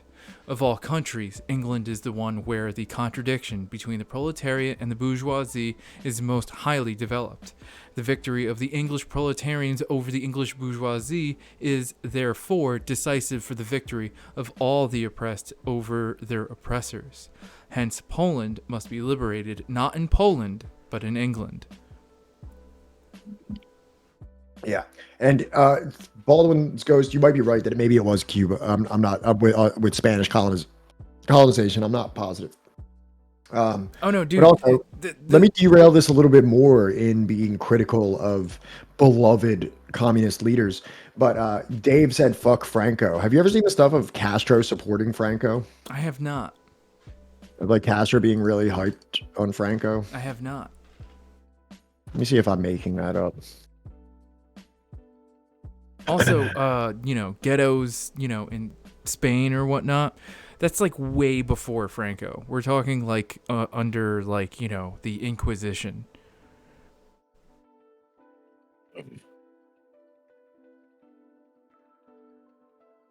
In spite of Franco's anti-communism, Cuba and Spain held diplomatic relations after Fidel Castro came into power and became Prime Minister of Cuba in 1959 and 1960. Prime Minister Castro expelled the Spanish ambassador after an argument on TV where Castro accused the Spanish embassy of supporting counter-revolutionary groups in Cuba. The Spanish ambassador to Cuba would remain vacant. Okay, and that doesn't sound bad at all. Somebody kept bringing this up that Fidel supported him. It sounds ridiculous. I'm just saying, it just sounds ridiculous. David, oh shit, that goes that far. Yeah, dude, anti-Semitism goes back all the way, man. All the way back to the Dark Ages or whatever the hell you want to term it as, where you had France that was burning hundreds of thousands of Jewish people alive. You had, all throughout Europe, people were blaming them for the Black Plague because, they're always near wells because, they wash their hands and their feet and stuff, and they weren't nearly as affected by the Black Plague, so they must be poisoning the well with their Talmudic black magic or some other anti-Semitic, insane thing. Little in fact, Jesus was the first anti-Semite. I'm not getting into this. I'm not getting into that. No, I'm not doing it. It was weird though that he's Poland must be liberated not in Poland but in England. Yeah. I guess that's kind of like people saying that we need to topple capitalism here in the U.S. in order to make anti-imperialism work abroad. Hello everybody, this is Mike History 2, and today I will be talking about the November Uprising. So after the partitions of Poland, Poland was conquered at the end of 1795. However, the Napoleonic Wars and Polish participation in the wars against Russia and Austria resulted in the creation of an independent Warsaw in 1807. However, after the Congress of Vienna in 1815, Warsaw was divided between Russia, Prussia, and Austria. Austria annexed territories in the south, Prussia took control over Poznan in the west, and the rest of Poland became a vassal of Russia. Soon after the Congress of Vienna, resolutions were signed, Russia stopped respecting them. In 1819, Alexander I, the Emperor of Russia, the Grand Duke of Poland, the King of Poland, and the Grand Duke of Lithuania abandoned liberty of the press in Poland and introduced censorship. Russian secret police commanded by Nikolai Novosiltsev started infiltration and persecution of Polish organizations, and in 1821 the king ordered the abolition of Freemasonry. As a result, after 1825, sessions of Polish parliament were conducted in secret. Nicholas I of Russia crowned himself as King of Poland on May 24, 1829 in Warsaw. Despite numerous protests by various Polish politicians who actively supported the personal union, Grand Duke Konstantin Pavlovich of Russia had no intention of respecting the Polish constitution, one of the most progressive in Europe at the time. He abolished Polish organizations, the liberal opposition of the Kalizhani faction, or however you pronounce that, and replaced Poles with Russians in important administrative positions. Although married to a Pole, he was commonly considered as an enemy of the Poles. Also, his command over the Polish army led to serious conflicts within the officer corps. These frictions led to various conspiracies throughout the country, most notably within the army.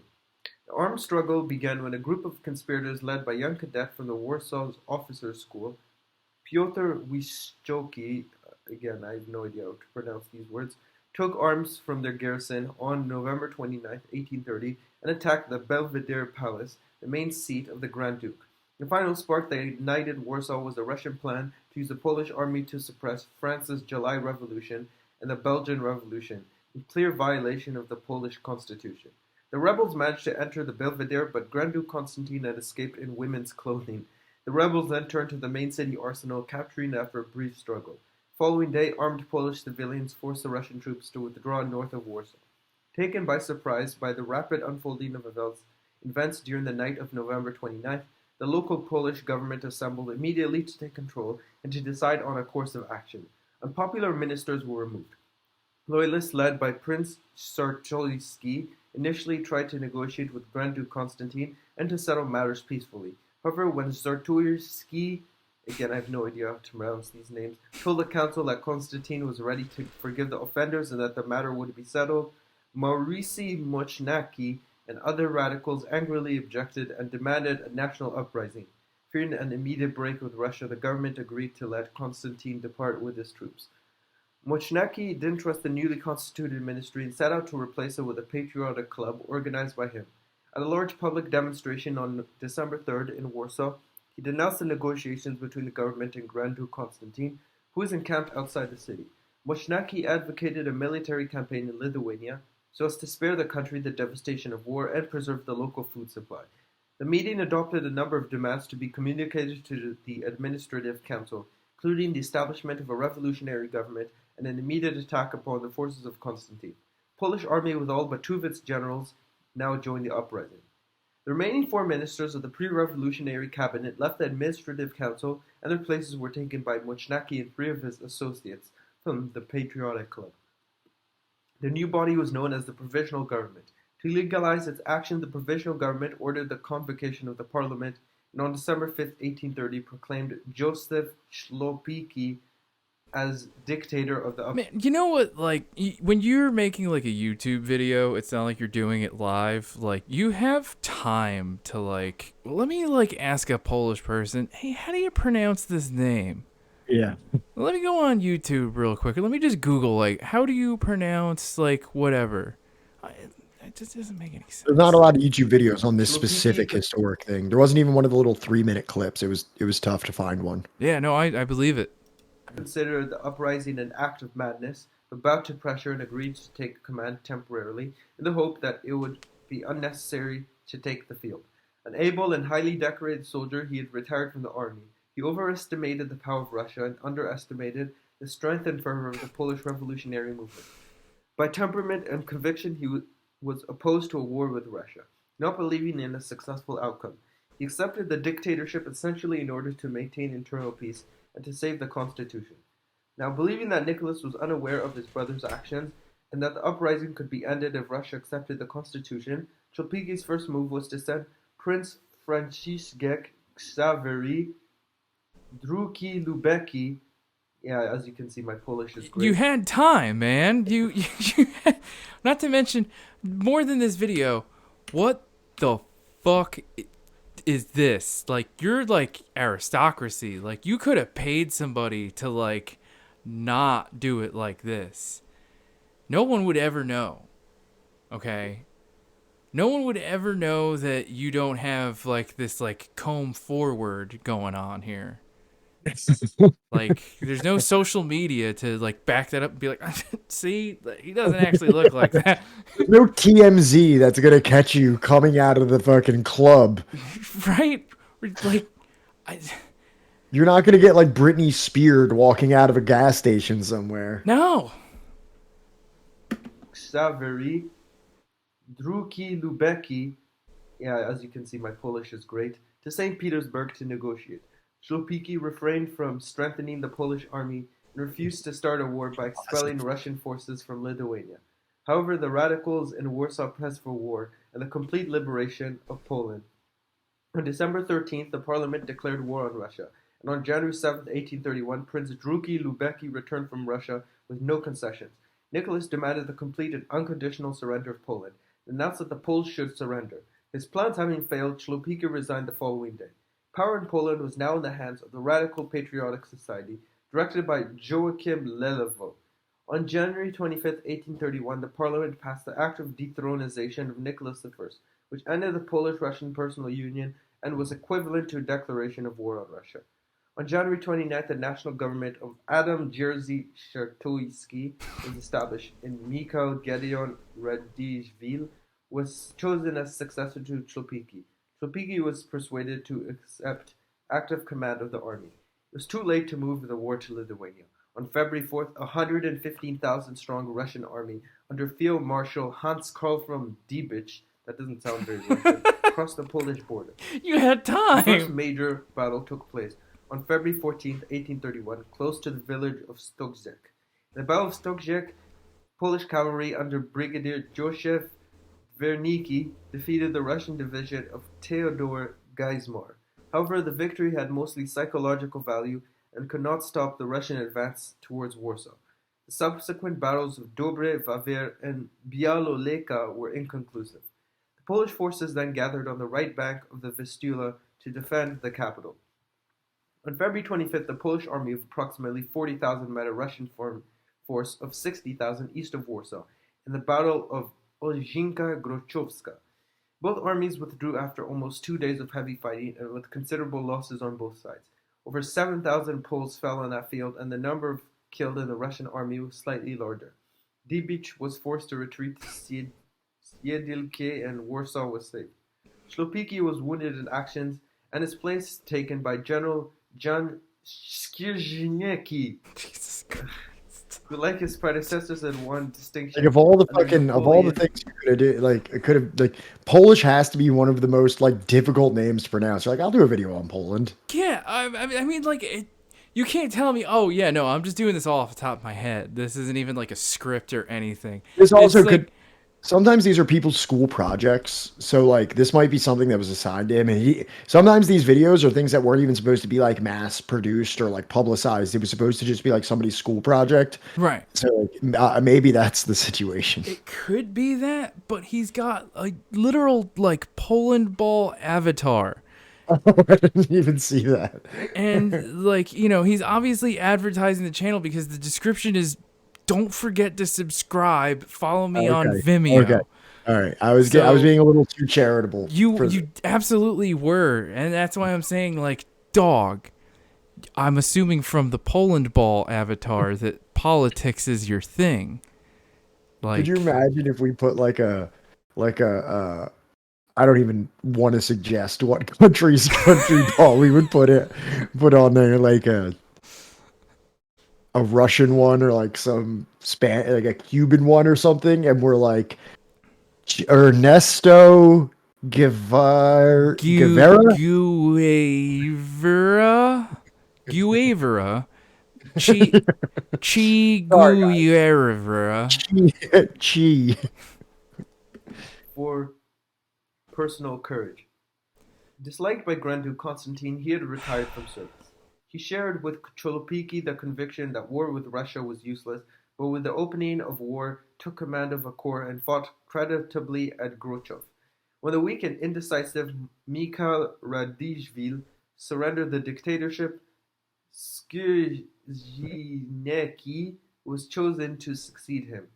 He endeavored to end the war by negotiations with the Russian field commanders and hoped for foreign intervention.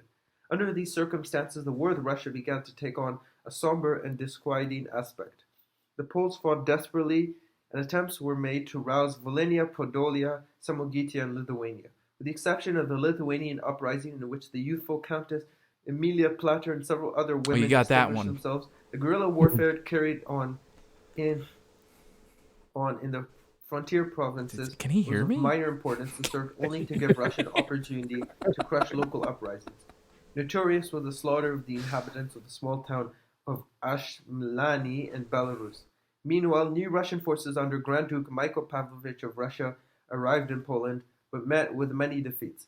Constant warfare, however, and bloody battles such as that at Ostroleka, in which 8,000 Poles lost their lives, considerably depleted the Polish forces. Mistakes on the part of the commanders, constant changes, and numerous resignations, and the inactivity of the commanders. How does this guy have more subscribers than we do? That's what I'm trying to make sense of. Like, dude, we're half the time just like reading this shit live. Like we've like, I don't know. I've done no research how to pronounce this asshole's name, but it's just like, if we ever come across something with Poland, I am reaching out to Starlight Dazzle. I'm sending him a list of names, and I'm gonna be like, all right, let me phonetically spell this out for me, like. Yeah, well, we did do that little Poland portion with Swarto. Swiarto. It was one guy. Yeah. There's one fucking guy. More radical elements severely criticized the government not only for its inactivity, but also for its lack of land. And he was a prick. Yeah, fuck that guy. And its failure to recognize peasants' rights. But the parliament, fearing that the governments of Europe might regard the war with Russia as a social revolutionary, procrastinated and haggled over concessions. The initial enthusiasm of the peasantry waned, and the uselessness of the government became more obvious. In the meantime, the Russian forces, commanded after the death of Dibich by General Paskevich, were moving to encircle Warsaw. Oh my gosh. Skrzynecki failed to prevent the Russian forces from joining, and the parliament responded to popular clamor for his deposition by appointing General Dembinski to temporary command. The atmosphere was highly charged. Severe rioting took place, and the government became completely disorganized. Count Jan Krukowiecki was made president of the ruling council. He had little faith in the success of the military campaign, but believed that when passions had subsided, he could end the war on what seemed to him advantageous terms. Despite this desperate defense by General Joseph Sowiński, Yo, Maverick, thank you so much. Warsaw suburb of Wola fell to Paskevich's forces on September 6th. The next day saw the second line of the capital's defensive works attacked by the Russians. During the night of September 7th, Krukowiecki surrendered, although the city still held out. He was immediately deposed by the Polish government and replaced by Bonaventura Niemojowski. The army and the government withdrew to the Modlin fortress and then to Plock. New plans had been adopted when the news arrived that the Polish corps under Ramorino, unable to join the main army, had surrendered after crossing the Austrian borders. It became evident that the war could not be carried on. On October 5, 1831, the rest of the Polish army of over 20,000 men crossed the Prussian border and laid down their arms at Brodnica, in preference to submission to Russia, thus ending the November uprising. Anyways, I hope you enjoyed this. Don't forget to we enjoyed it. We enjoyed it very much. Thank you. Thank you for your service. And Dustmeister, or Dutmeister, I disagree with French. I feel like you just need to say the first and last letter, and everything in between it is just like...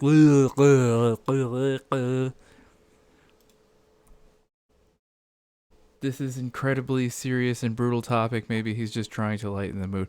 Well, yeah, no, I mean, That'd it's be great. fucking, war type shit. I mean, like, also at the same time, like, you literally got like a Poland ball avatar for your YouTube channel. I'm already assuming that you got some pretty fucky politics. Yeah. Yeah, that's true. Like, I'm sorry, but like, you got I see a Poland ball, anything, and I'm like, you're immediately sketching me the fuck out. When I see a country ball used unironically in any capacity, I'm like, what the fuck? Except for that one YouTube channel, I guess.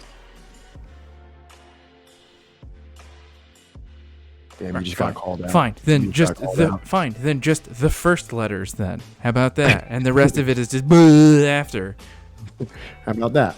How about that? All right, so we are reaching the end here. Oh, also, I'm sorry, I because I'm just such a little prick, I had to Google this. So when the embargo happened against Cuba, Franco refused to recognize it and continued trading with them. And when Franco died, they held a 3-day holiday of mourning for Franco's passing. I mean, it's not great, but I guess, like, you gotta, like... I'm just throwing it out there. In my ever unrelenting quest for critical support. Unrelenting. Yeah. Am I reading this one? Whichever, I don't care. I'll do it. So since the revolts in Poland of 1794, 1830, and 1846 had been crushed by its powerful neighbors Russia, Prussia, and Austria, Marx's view seemed to be, as Engels summarizes it in a newspaper report of the meeting, that England would give the signal for the deliverance of Poland, and that therefore Poland would be liberated only when the nations of Western Europe had won democracy. Marx, Engels, and their colleagues viewed the labor struggle and the democratic one as closely related. The labor struggle and the democratic struggle is closely related. As Jürgen Rohan, I assume that's how you say that, has argued in Europe well into the 20th century, the term democracy was associated with more with the left and with movements of labor and the poorer classes. In his speech at the same gathering, Engels echoes Marx's views, but also points to the special responsibility of German revolutionaries with respect to Poland. A nation cannot be free, at the same time continues to oppress other nations. The liberation of Germany cannot therefore take place without the liberation of Poland from German oppression. Sounds a lot like those Lenin and Stalin quotes that we were reading on Friday, doesn't it? It sounds almost exactly like that. Yeah, it sounds like Lenin might have been like, yeah, that's right. I'm going to use that.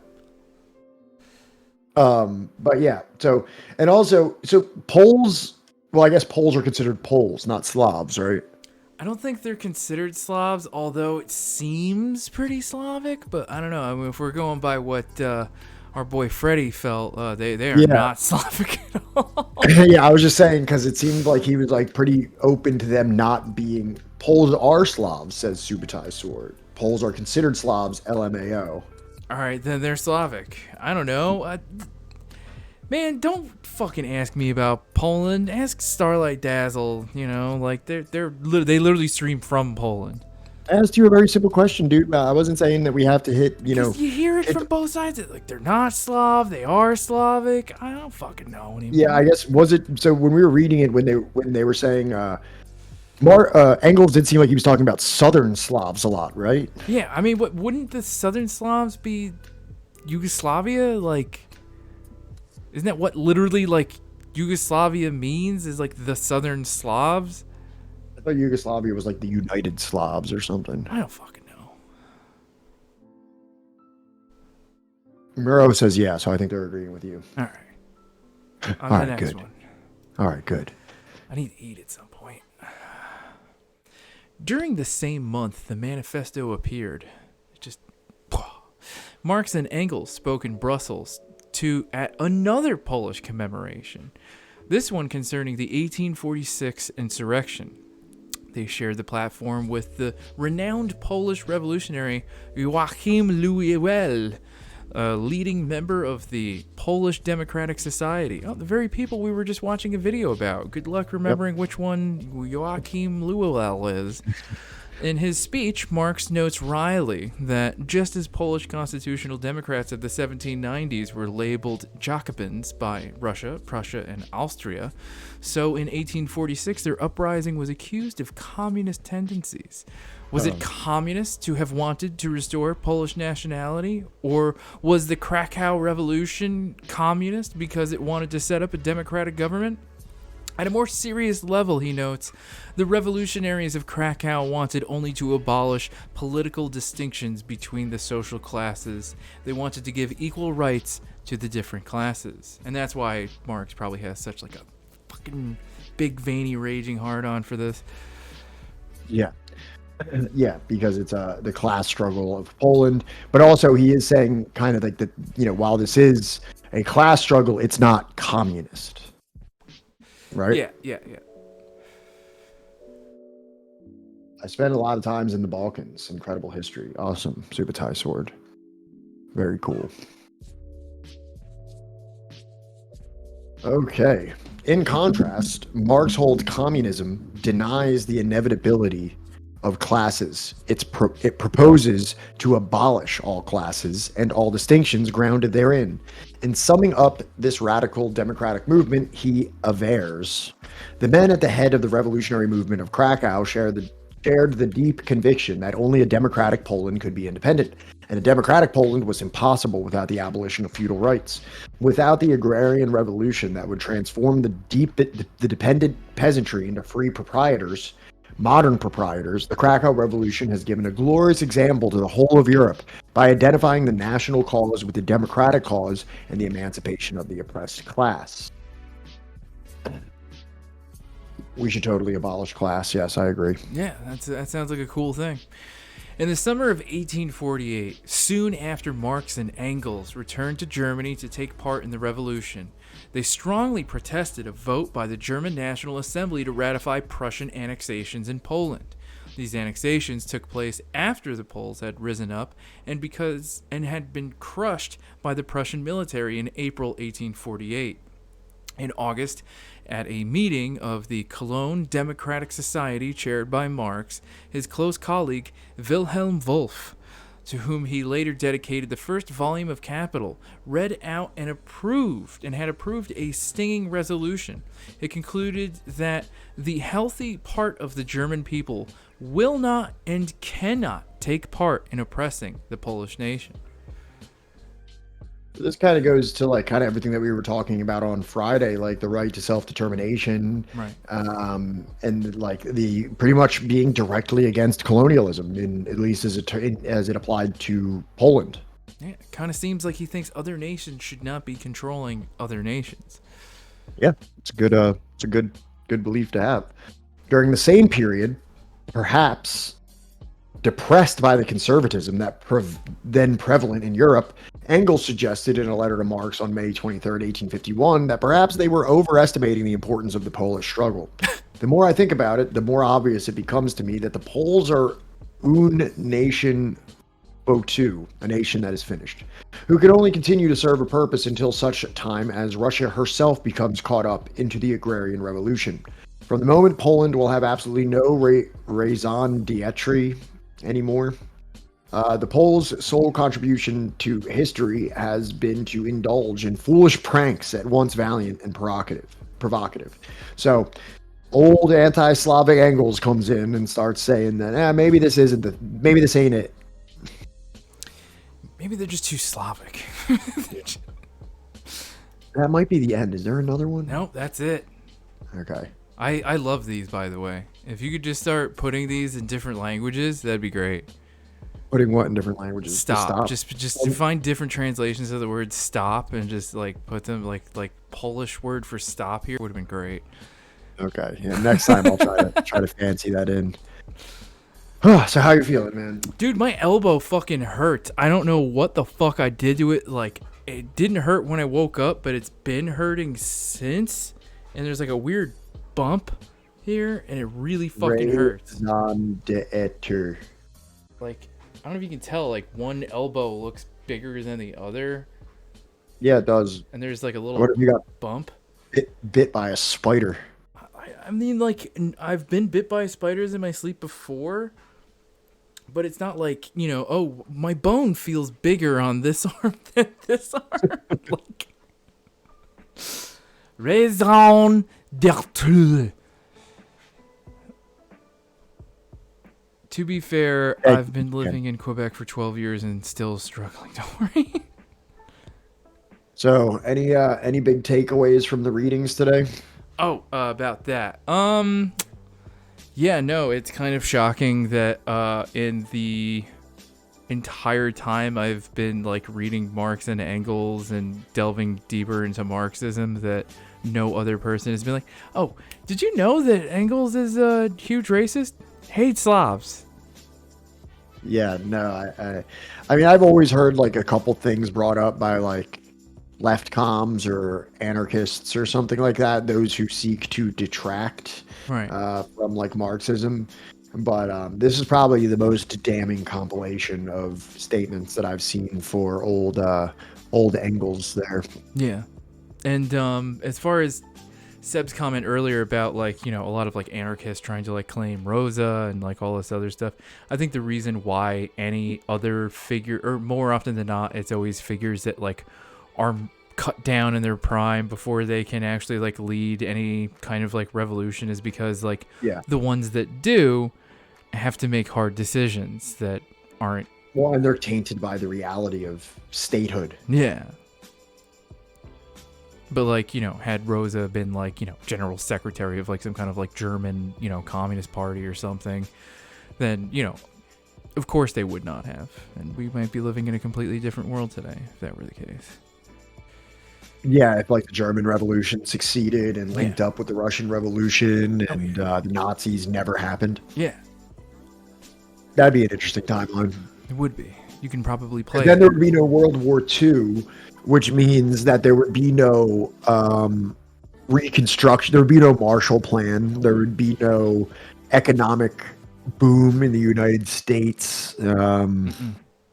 But also, what would happen to the Soviet Union if there was not that need for breakneck industrialization because of the Nazis? Like, who knows?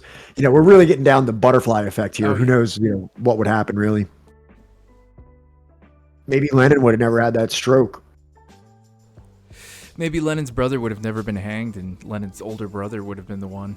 Well, I think his brother got hung before the German Revolution. True. Yeah.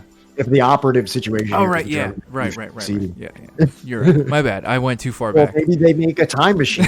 You know, we're really dealing in these counterfactuals. Maybe they produce a time machine and save his brother. Yeah. But then Lenin probably would have never been radicalized if it wasn't for his brother being hung. This sounds like a great, you know, comic book.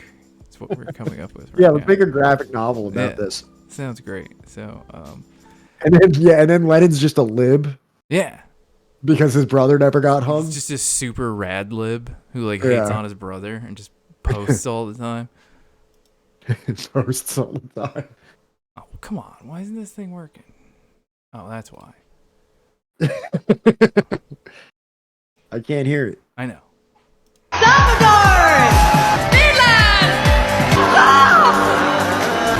That's the bit. France! That's the bit, folks. That's what I keep referencing. That's why Pat is always like, say it, Johnny. France! Yeah. Miss Howard Dean. What TikTok wreck on the right? I don't know what you're talking about.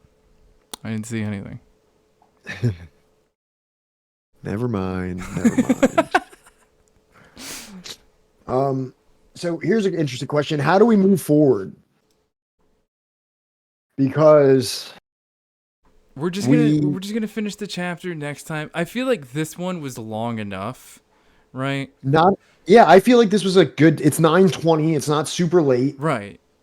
You know, the parts that we missed were after Poland. There's one called the Polish Uprising of 1863. Mm-hmm. And there's debates over Poland and France within the International. And like I said, for me also, these are really hard subjects because I don't have much background information on them. I'm like pretty much going in completely dry. The next one is super interesting. It's Race, Class, and Slavery, the Civil War as a Second American Revolution. Revolution. That's not it. And that one is, and then the next one after that is Ireland, nationalism, class, and the labor movement. Let me see this real quick because it appears that this one, oh no, this is still pretty long. There's about 30 pages. Yeah. To be honest with you, we might be able to just skip the rest of that chapter because it's really just about this like really niche European debate about French and Polish. I don't know. Did you read it? No, I'm gonna be honest. When you said that like you want to just be, I was like, all right, cool. If you want to read through it and let me know if you think that we should cover it, but like to me, like that, the rest of it made really good. Maybe if I was like more of like a European historian, right, I would be able to translate it really well. But even today, but even today, I feel like there were certain things that we read and we were just like, dog, okay, I have no idea what the fuck this has to do with anything. I feel like it's if it never comes up again, sure. You know, I just worry that like they're gonna mention something about Johnny. I'm gonna task you with finishing the chapter, and you let me know if you think we should. All right, fine. Because I've read it. I think I had like another 20 pages to go. I have slides. I have slides already made for it. Just not. I have like just not finished. Just not finished. I what I do is with this book, I snip like a ton of shit, and then I go back and I like once I read it the second time, I'm usually a little bit better of being like, this isn't even important. This is important. This isn't important. And like I just didn't have time to do that for the second half today because I had my final this morning and I had my paper due today. And I just couldn't fucking do it. No, I don't blame you. But yeah, if you want to like read through it and super irrelevant parts of Eurasia, if you want to read through it and then we can make the decision if it needs to be covered on stream or not. I just worry about future parts of the book that may bring up something from it that we're just like, what are they talking about? I mean, this entire chapter didn't really bring up anything from India. True. Or Bali. True. Johnny, 10 minutes before the start of the stream. That is exactly it. Must be nice. That is exactly it. How did you do on your finals, Pat? Well, Sam, maybe if you were here in the beginning of the stream. No, I'm just kidding. No, I went over and I aced my finals. Yeah, I may have gotten the highest grade in my class on my project. He got like above the fucking standard of the entire class, chat. Was that faux pas? Was that too mean? I'm sorry. No, I was joking no, around. yeah, I know you were. No, but everybody's making it way bigger now, and I feel bad now. I didn't mean it to be like that. Don't worry. They'll get over it. What the fuck is it? So, yeah, I don't want to spend too much longer because I still have not eaten. And Thank you, Sam. I love you. Getting cranky and yeah. So Wednesday we got Sina from the East is a Podcast coming on to talk about the Iran chapter that we skipped over. This is so important. I have to spend so much time on this for it to be like up to snuff for this. So yeah, Iran killing hope. You gonna learn Persian for him? I'm gonna learn Persian. Yes. But yeah, so make sure that you're here Wednesday at 6:00. All right, chat. We got a big guest coming on, right? And you know, if we don't answer all of your questions, it's because we're ignoring you and we're paying attention to the guest. Because you're not as important as he is. And you're just, you know, there's a pecking order. Mm-hmm. Now, if you guys want to donate more money, maybe we'll talk to you. Is it a real guest or is it just Marcus again? We just have Marcus in different outfits parading as different experts on various countries. Just Marcus pretending to be different people on, like, you know, leftist media. We have Sam Cedar coming on. It's Marcus dressed in whiteface. Just doing his like white guy voice. Yeah. Oh god, that's so funny. I kind of want that to be a thing. It was the perfect one for you to put. That one was so good. We have to plan with Marcus like a year in advance. Next April, we're gonna By then, people will forget. Okay. Yeah. And we're gonna April Fools. Yes, we're gonna have Sam Cedar on, and it's just Marcus dressed like fucking Sam Cedar. Just like a white chicks style rendition of Sam Cedar. Yes. We spend thousands of dollars on this makeup. Like it breaks our back. It costs more than we make in the entire year of streaming to apply this much makeup. You'll all forget. You won't even see it coming.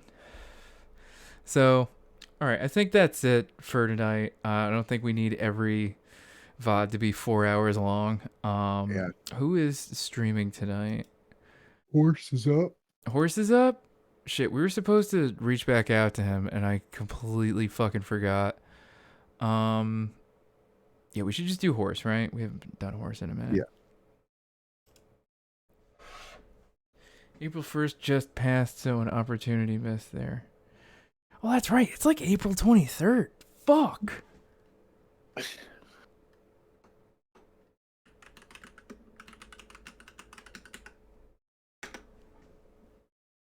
All right, everybody. Sorry for being so low energy today. It's been tough. Yeah. No, it's School is finally coming to an end for me, so hopefully I can be a little bit more focused on the stream. You're making me yawn. I know, I'm so tired. All right. Give Horse my love. I'm done. I'm gonna go watch Dear Mama with the wife, and Lal Salam. Stay strong out there. All right, everybody, be safe. Thanks, Sam. Thank you, Sam. You're an angel.